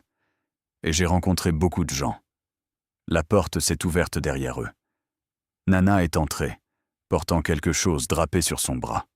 « Si tu vas faire face à un monstre, a-t-elle dit, tu vas être magnifique pour le faire. » Elle a brandi une robe, verte, la couleur des feuilles de printemps, la couleur des yeux d'Emma. Simple mais élégante, le genre de robe qu'une petite fille porterait pour une occasion spéciale. Emma a touché le tissu. Doux, délicat, c'est joli. Nana a souri. C'est parfait. Comme toi. Le matin est venu trop vite. Emma se tenait devant le miroir. La robe verte lui allait parfaitement. Nana avait tressé ses cheveux en couronne autour de sa tête, comme sa mère le faisait avant de tomber malade. Elle ressemblait à une petite fille normale, se préparant pour l'école. Pas à un enfant sur le point de témoigner contre son agresseur au tribunal. En bas, 47 hommes attendaient. Tank s'est agenouillé devant elle. Je serai juste devant la porte de ce tribunal tout le temps. Tony se tenait derrière lui. Nous y serons tous. Salvatore Colombo s'est avancé. L'homme le plus puissant de New York. Tous les 47 sur les marches de ce tribunal. T'attendant. Emma les regardait. Son armée, ses protecteurs. Des hommes qui avaient tué, qui avaient enfreint les lois. Des hommes que le monde appelait criminels. Et ils étaient tous là pour elle. Nana a pris le visage d'Emma dans ses mains. Quoi qu'il se passe là-dedans, tu ressors pour me rejoindre. Tu m'entends? Emma a hoché la tête. Je t'attendrai juste à la porte au moment où ce sera fini. Les yeux de Nana étaient en féroce. Tu n'es plus jamais seule, petite. Jamais. La vision d'Emma s'est brouillée de larmes. Je t'entends. Nana a embrassé son front. Maintenant, va leur montrer à quel point tu es forte. Emma a marché jusqu'à la voiture. Dominique a tenu la portière ouverte. Elle est montée à l'intérieur, s'est assise droite, le menton levé. Dans quelques heures, elle ferait face à Kyle Brennan. L'homme qui l'avait battu, brisé son frère, essayait de les vendre tous les deux. le monstre de ses cauchemars. Mais cette fois, elle ne fuyait pas. Cette fois, elle se battait. La salle d'audience était énorme, plafond haut, lumière fluorescente froide, bancs en bois sombre s'étirant en rangées, le genre de pièce conçue pour que les gens se sentent petits. La juge Patricia Walsh siégeait derrière son banc surélevé, son visage taillé dans la pierre. Cheveux gris sévèrement tirés en arrière, lunettes de lecture perchées sur son nez. Des yeux qui avaient vu chaque mensonge, chaque excuse, chaque tentative de manipulation. Elle ne ratait rien. En bas, les avocats rangèrent des paperets. Les officiers de justice se tenaient au garde-à-vous. Les doigts d'un sténographe planaient sur les touches. Et à la table de la défense, Kyle Brennan était assis dans un costume qui ne lui allait pas bien. Les portes au fond de la salle d'audience se sont ouvertes. Emma est entrée. Elle paraissait incroyablement petite. Une minuscule silhouette dans une robe verte, engloutie par l'immensité de la pièce. Ses chaussures cliquaient contre le sol de marbre. Chaque pas résonnait. Ses mains tremblaient légèrement à ses côtés. Mais son dos était droit. Elle a vu Kyle immédiatement. Il la fixait. Ses yeux étaient des puits noirs de haine. Ses lèvres s'étaient tordues en un sourire méprisant. Le même sourire qu'il portait avant de la frapper. Le sourire qui disait qu'il savait qu'elle échouerait. Le cœur d'Emma battait à tout rompre, mais elle n'a pas détourné le regard. Elle est passée devant lui, devant sa table, devant son regard empoisonné, jusqu'à la barre des témoins. La chaise était trop haute. Quand elle s'est assise, ses pieds pendaient au-dessus du sol, ne touchant rien. Elle se sentait suspendue, flottante. Mais elle s'est tenue droite, épaules en arrière, menton levé. Le procureur s'est approché. « Emma, peux-tu nous dire ce qui s'est passé la nuit où tu as quitté la maison de ton beau-père » Emma a pris une inspiration, et elle a commencé à parler. Sa voix était calme, mais claire. Elle leur a tout dit. Comment Kyle l'avait attrapée à la gorge et plaquée contre le mur. Comment il avait dit que Noah était une erreur. Comment elle l'avait entendu au téléphone. Parlant à quelqu'un, appelé le courtier. Il a dit que les enfants devaient être gérés, a récité Emma. Vendredi soir. Sais-tu ce que « gérer » signifie, Emma ? Emma a tourné la tête. Elle a regardé directement Kyle. Son sourire s'est évanoui. « Il allait nous tuer », a-t-elle dit, comme il a essayé de tuer Noah avant. Le visage de Kyle a rougi. Son avocat a posé une main sur son bras. Kyle l'a repoussé. Emma a continué. « Il y a une maison. Je les ai entendus en parler au téléphone. Il y a d'autres enfants là-bas. » Sa voix est devenue plus forte. Je les ai entendus pleurer à travers les murs. Kyle allait nous vendre à ces gens. Kyle a explosé. Il s'est levé brusquement, renversant sa chaise. Elle ment. Cette petite garce ment. Sa voix a résonné dans la chambre. Je suis son père. C'est ma propriété. Je peux faire ce que je veux avec ce qui m'appartient. La juge Walsh a frappé avec son marteau. Ordre, asseyez-vous, monsieur Brennan. Kyle ne l'entendait pas ou s'en fichait. Il a pointé Emma, son doigt tremblant de rage. Tu vas payer pour ça. Tu m'entends? Quand je sortirai, je te trouverai. Je vous trouverai tous les deux et je finirai ce que j'ai commencé. Les officiers de justice se sont précipités. Ils ont attrapé les bras de Kyle, l'ont forcé à reculer, ont claqué des menottes à ses poignets. Il s'est battu, s'est tordu, a hurlé. Elle est à moi.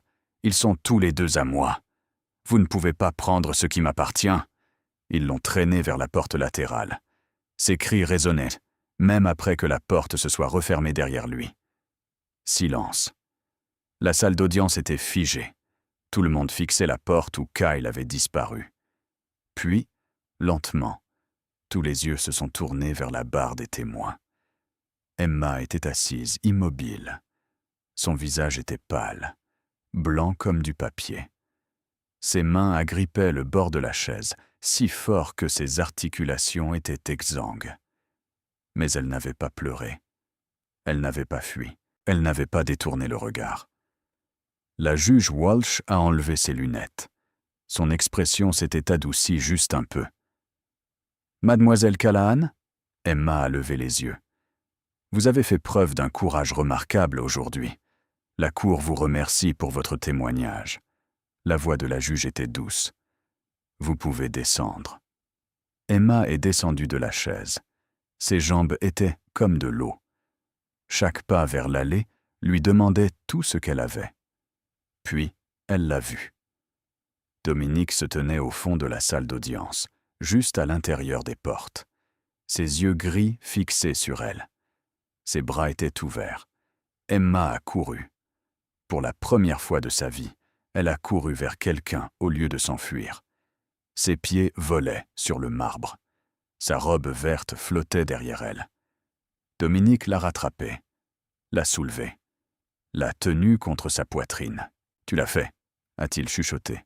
« Tu as été si courageuse. » Ses bras se sont serrés autour d'elle. « Je suis si fier de toi. » Emma a enfoui son visage dans son épaule. Enfin, elle s'est laissée trembler. Dominique l'a portée à travers les portes, hors de la salle d'audience, sous la lumière vive du soleil de novembre. Sur les marches du tribunal, 47 hommes attendaient. Costumes noirs, visage de pierre, un mur de protection. Ils ont regardé Dominique émerger avec Emma dans ses bras. Personne n'a parlé. Personne n'en avait besoin. Emma Rose Callahan. 9 ans. 70 livres. Assez petite pour tenir dans l'étreinte d'un seul homme. Elle avait fait ce que la plupart des adultes ne pouvaient pas. Elle avait fait face à son monstre et elle avait gagné. Le témoignage d'Emma a tout mis en mouvement. Quelques heures après sa comparution au tribunal, Vinnie a passé un appel téléphonique. Un contact à l'intérieur du FBI. Quelqu'un qui devait une très vieille faveur à la famille Santoro. Il a reçu un colis. Preuves. Enregistrement. Adresse.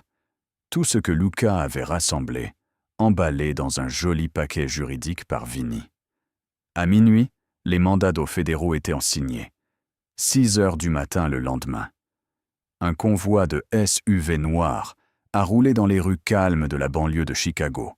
Des agents du FBI en tenue tactique, armes au poing, visage sombre. La cible était une maison d'apparence ordinaire au bout d'une impasse. Revêtement blanc, pelouse verte, une balançoire dans le jardin, le genre de maison où les familles élèvent des enfants. Le genre de maison que personne ne soupçonnerait. Les agents ont forcé la porte d'entrée à 6h03 du matin. Ils ont sécurisé le rez-de-chaussée en quelques secondes. Cuisine, salon, chambre, tout était vide. Puis, ils ont trouvé la porte de la cave. Renforcée. Triple verrouillage. Insonorisée. Ils ont brisé la porte. Ce qu'ils ont trouvé les hanterait pour toujours. 14 enfants. Le plus jeune avait 2 ans. Le plus vieux avait 12 ans. Ils étaient blottis dans l'obscurité, clignant des yeux contre les lampes de poche. Sales, affamés, terrifiés. Certains ne connaissaient pas leur propre nom. Certains étaient là depuis des mois. L'agent principal du FBI, une femme avec 20 ans d'expérience qui avait vu des scènes de crime qui briseraient dans la plupart des gens, s'est tenue dans cette cave et a pleuré. Victor Kozlov a été arrêté 12 heures plus tard. Il avait essayé de s'enfuir.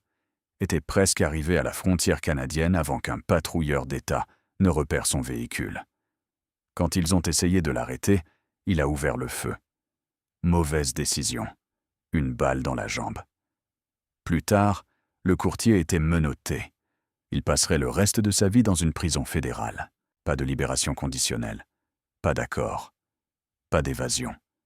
L'arrestation du détective Ray Hoffman fut plus publique. Des agents du FBI sont entrés dans son commissariat à midi, devant ses collègues, devant les officiers qui lui avaient fait confiance pendant 20 ans. Ils lui ont lu ses droits pendant que tout le monde regardait. 15 ans de corruption. Des milliers de dollars de pots de vin. Des dizaines d'enquêtes enterrées. Des enfants qui auraient pu être sauvés s'il avait fait son travail. Ils lui ont pris son insigne. Ils lui ont pris son arme. Ils lui ont pris sa liberté. Kyle Brennan a fait face à son jugement en dernier. La juge Patricia Walsh a lu les chefs d'accusation. Maltraitance d'enfants. Conspiration pour commettre un trafic d'êtres humains. Tentative de meurtre sur mineurs. Les preuves étaient écrasantes. Le témoignage d'Emma, les enregistrements téléphoniques, les dossiers médicaux de Noah, les propres mots de Kyle capturés pour toujours, coupable de tous les chefs d'accusation. 10 ans pour maltraitance, 15 ans pour trafic, 10 ans pour tentative de meurtre, 35 ans au total. Aucune possibilité de libération conditionnelle. Quand la sentence fut annoncée, Kyle s'est tourné pour regarder Emma. Elle était assise dans la tribune. Dominique d'un côté, Nana de l'autre. Les yeux de Kyle brûlèrent de haine. Emma l'a regardé en retour. Elle n'a pas sourcillé, n'a pas tremblé, n'a pas détourné le regard. Et pendant un long moment, Kyle Brennan a vu la vérité. Il avait essayé de briser cette fille. Il avait échoué. Les gardes l'ont emmené. Les portes du tribunal se sont refermées derrière lui. Emma ne le reverrait plus jamais. À l'extérieur du tribunal, Dominique a regardé le fourgon de transport s'éloigner. Le visage de Kyle pressé contre la vitre devenant de plus en plus petit jusqu'à disparaître. Dominique n'a ressenti aucune satisfaction, aucun triomphe, juste un sentiment de paix silencieux. C'était fait. Les 14 enfants de la cave ont été placés en garde protectrice. Des assistants sociaux, des vrais, des honnêtes, travaillaient jour et nuit. Certains enfants ont été réunis avec des familles qui les cherchaient. D'autres ont trouvé de nouveaux foyers, avec des familles qui attendaient d'aimer quelqu'un. Tous étaient en sécurité. Tous allaient guérir. Vinny est apparu à côté de Dominique. « C'est fini, Dom. » Dominique a secoué la tête lentement. Non, ça ne fait que commencer. Il a regardé en arrière vers le tribunal, où Emma se tenait sur les marches avec Nana, le vent de novembre jouant avec sa robe verte. Maintenant, nous trouvons à Emma et Noah une vraie maison. La justice avait été rendue, pas par le système qui avait échoué envers ses enfants à chaque tournant, mais par des gens prêts à se lever quand le système ne le ferait pas. Dominique connaissait la vérité. Même si cela lui brisait le cœur, il ne pouvait pas les garder. La famille Santoro avait des ressources, de la protection, de l'amour à donner. Mais ils avaient aussi des ennemis. Ils avaient une histoire qui rendait les tribunaux nerveux et les assistants sociaux suspects. Certains membres avaient des casiers judiciaires qui ne disparaîtraient jamais. Une vie dans ce monde, entourée de gardes du corps, de secrets et de l'ombre constante du danger, n'était pas une vie pour des enfants. Emma et Noah méritaient la normalité. Ils méritaient de la sécurité. Nana avait compris avant que quiconque n'ait à le lui expliquer. « Je connais une famille », a dit Nana à Dominique un soir. De vieux amis, de bonnes personnes, David et Claire Anderson, tous deux dans la quarantaine. Leur fils unique avait grandi et déménagé à l'autre bout du pays. La maison semblait vide. Ils voulaient adopter depuis des années, mais le système avançait lentement et leurs dossiers se perdaient dans la bureaucratie. Vinny a passé quelques appels. Soudainement, la paperasse a avancé très vite. Mais Nana insistait pour vérifier par elle-même. Elle est arrivée à la maison des Anderson sans prévenir un mardi matin. Pas d'avertissement, pas de rendez-vous. A juste frappé à la porte et est entrée. Claire Anderson ne s'est pas plainte. Elle a suivi Nana dans chaque pièce, a regardé la femme plus âgée ouvrir les placards, vérifier les verrous des fenêtres, inspecter la clôture du jardin. Nana ne disait rien, regardait juste, observait, jugeait. Puis elle a atteint la chambre qui serait celle d'Emma, et elle s'est arrêtée. Une veilleuse en forme de papillon était déjà branchée au mur à côté du lit. Un berceau était prêt dans le coin. Assemblé. Drap lavé. mobile, suspendu au-dessus. Des livres pour enfants s'alignaient sur une étagère.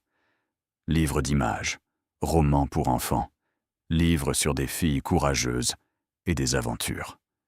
Claire avait préparé tout cela avant même de rencontrer Emma et Noah. Nana s'est tournée pour la regarder. Vous avez pensé au fait qu'elle aurait peur du noir. Claire a hoché la tête. Les enfants qui ont traversé des traumatismes le sont souvent. Vous les avez préparés avant même de savoir s'ils viendraient. J'espérais qu'ils viendraient. Nana est restée silencieuse pendant un long moment. Puis, elle a hoché la tête une fois. Ce soir-là, elle s'est assise avec Dominique dans son bureau. « Ce sont de bonnes personnes, » a dit Nana. « Ils sont vrais. » « Tu en es sûre ?» Nana a regardé son fils, l'inquiétude dans ses yeux, l'amour qu'il essayait si fort de cacher.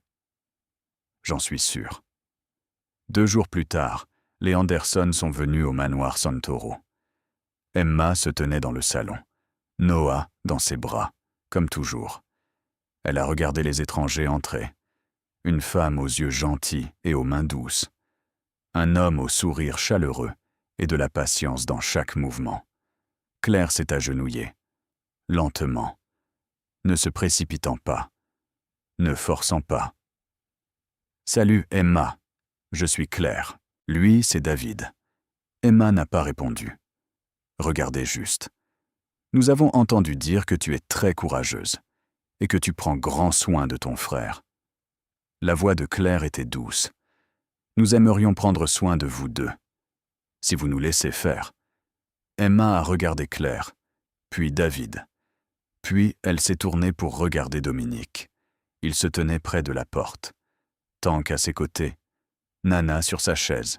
« Est-ce que je les verrai encore ?» a demandé Emma doucement. Monsieur Dominique et Nana et Tank. Claire a souri. « Aussi souvent que tu le voudras. Ils sont ta famille aussi. Et la famille reste ensemble. » Emma a considéré cela. Elle a regardé Noah, son visage paisible, la vie qu'il pourrait avoir, une vie normale avec une vraie famille, dans une maison sûre. Elle a regardé Dominique, l'homme qui lui avait ouvert sa porte au milieu de la nuit. Il lui a fait un petit signe de tête. Emma s'est tournée vers Claire et a hoché la tête. Elle comprenait. Elle ne pouvait pas vivre dans un manoir de la mafia pour toujours. Elle ne pouvait pas grandir entourée de gardes et de secrets, sous le poids d'un monde qu'elle était trop jeune pour porter. Mais elle comprenait aussi qu'elle ne perdait personne. Elle gagnait davantage. Emma et Noah auraient une nouvelle maison. Une maison normale. Une maison sûre. Et ils auraient 47 protecteurs qui ne les lâcheraient jamais. La nuit avant qu'Emma ne parte, elle n'arrivait pas à dormir. Elle était allongée dans le lit d'Isabella, fixant la veilleuse en forme d'étoile, écoutant Noah respirer à ses côtés. Demain, tout changerait. Nouvelle maison, nouvelle chambre, nouvelle vie. Cette pensée aurait dû la rendre heureuse.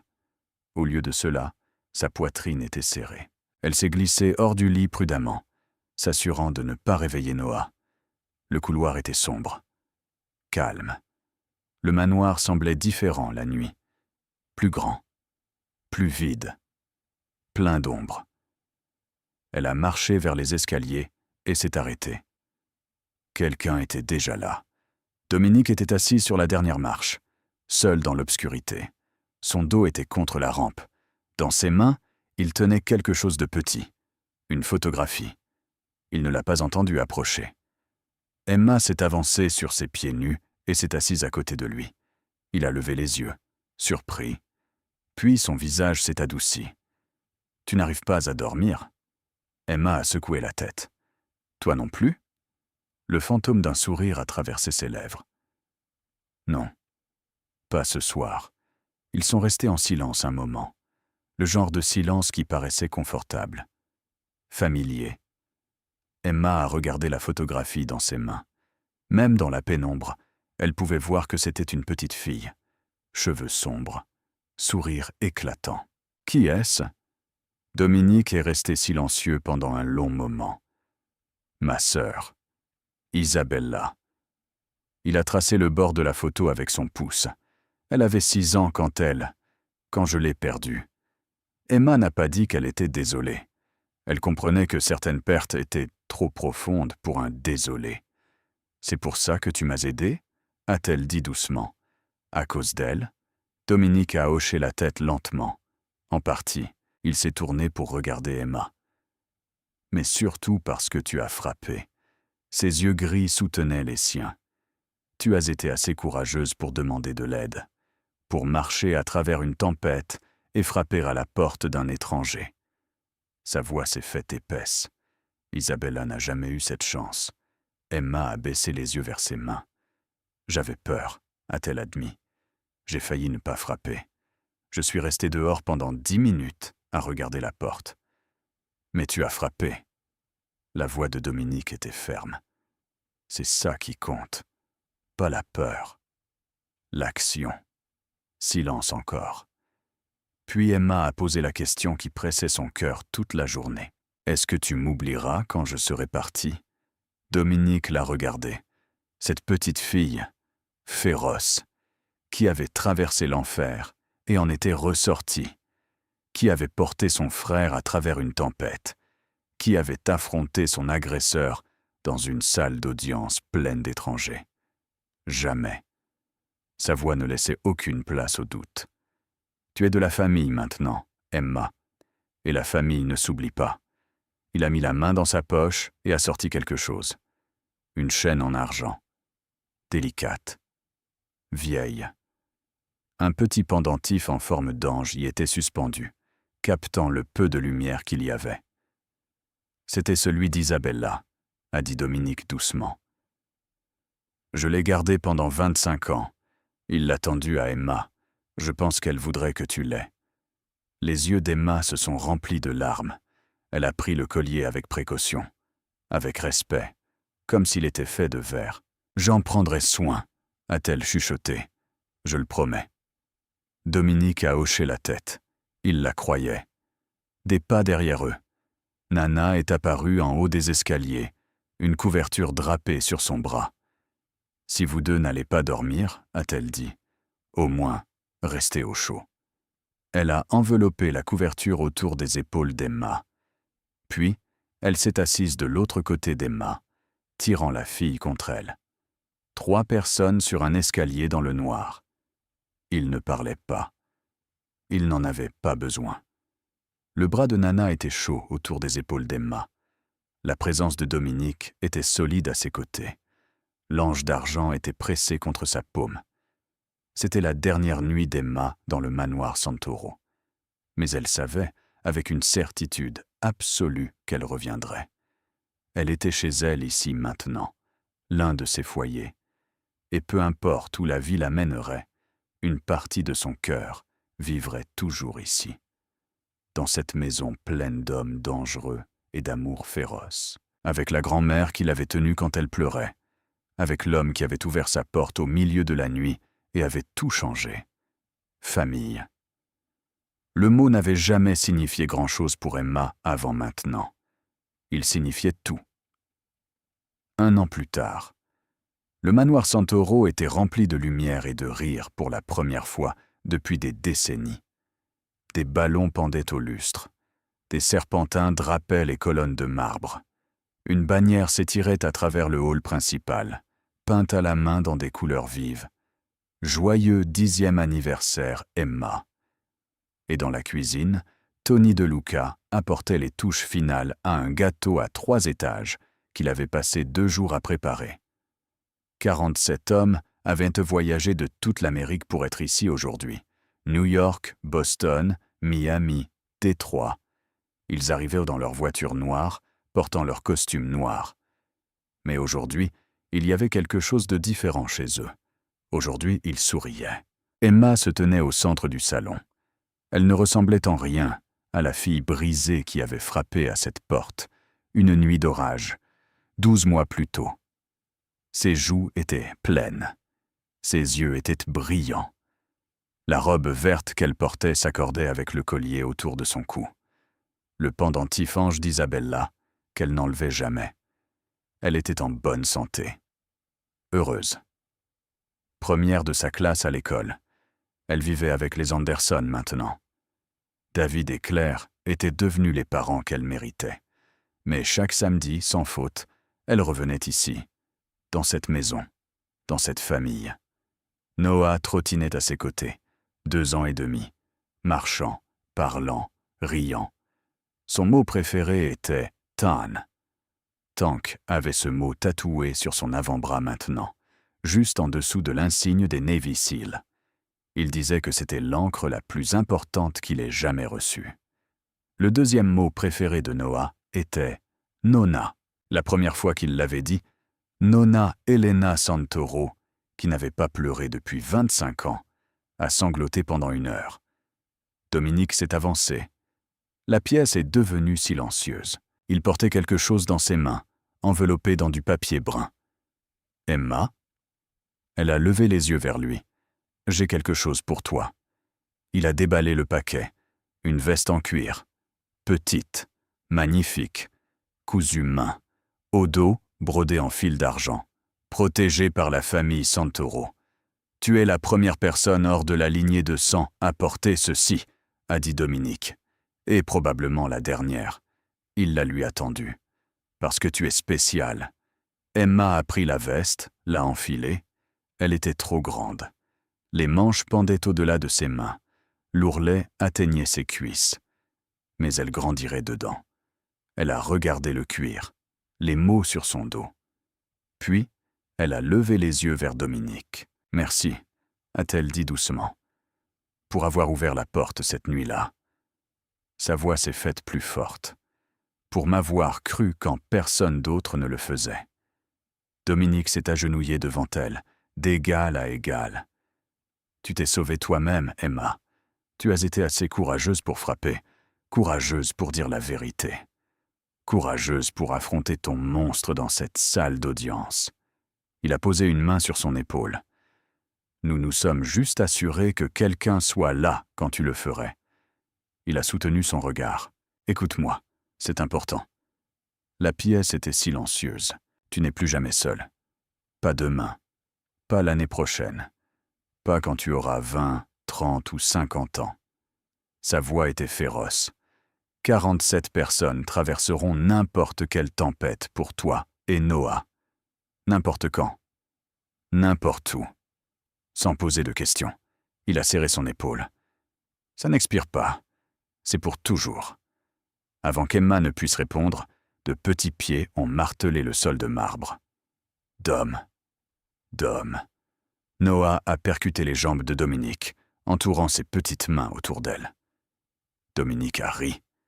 A ri vraiment. Un son que ces hommes avaient rarement entendu, et a ramassé le garçon d'un bras. Puis il a tiré Emma contre lui de l'autre. Frères et sœurs ensemble, en sécurité. 47 criminels endurcis ont éclaté en applaudissements. L'histoire de cette nuit est devenue une légende. On la racontait dans les réunions de famille, à travers le pays. Dans les appartements de New York et les entrepôts de Boston. Dans les maisons de plage de Miami et les salles de réunion de Détroit. L'histoire du coup frappé à minuit. L'histoire d'une petite fille de 9 ans qui avait marché 4 miles à travers une tempête pour sauver son petit frère. Qui avait frappé à la porte du diable et y avait trouvé des anges. C'est devenu un rappel, une boussole, un code. Les enfants sont la ligne que personne ne franchit. Et Emma Rose Callahan a grandi en sachant quelque chose que la plupart des gens n'apprennent jamais. Les héros ne portent pas toujours des capes. Parfois, ils portent des costumes noirs et conduisent des voitures chères. Parfois, ils ont des cicatrices, des secrets et des histoires qui effraieraient les gens ordinaires. Parfois, ce sont ceux-là même que le monde appelle dangereux. Mais quand vous en avez le plus besoin, quand vous avez 9 ans, que vous saignez et que vous êtes terrifié, debout sous la pluie à minuit avec votre petit frère dans les bras et nulle part où aller, ils ouvrent la porte. Ils vous laissent entrer. Ils se battent pour vous. Et ils ne vous lâchent jamais, au grand jamais. À notre merveilleux public, merci d'être resté avec nous jusqu'à la toute fin de ce voyage émotionnel. Nous aimerions avoir de vos nouvelles. Comment cette histoire vous a-t-elle fait sentir? Vous a-t-elle rappelé quelque chose dans votre propre vie? Peut-être connaissez-vous quelqu'un qui a fait preuve d'une gentillesse inattendue, ou peut-être avez-vous été cette personne pour quelqu'un d'autre. S'il vous plaît, partagez vos pensées dans les commentaires ci-dessous. Chaque commentaire, chaque histoire, chaque réflexion que vous partagez devient une partie de notre communauté. Si cette histoire a touché votre cœur, s'il vous plaît, prenez un moment pour aimer cette vidéo et vous abonner à notre chaîne. Appuyez sur la cloche de notification pour ne jamais manquer nos publications quotidiennes.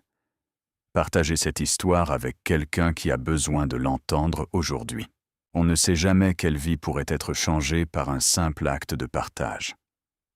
Du fond du cœur, nous vous souhaitons santé, bonheur et paix dans votre vie quotidienne. Puissiez-vous toujours trouver des portes qui s'ouvrent quand vous en avez le plus besoin. Puissiez-vous toujours avoir le courage de frapper. Merci de faire partie de notre famille. Au revoir pour l'instant, et nous nous verrons dans la prochaine vidéo. Prenez soin de vous et les uns des autres. À la prochaine.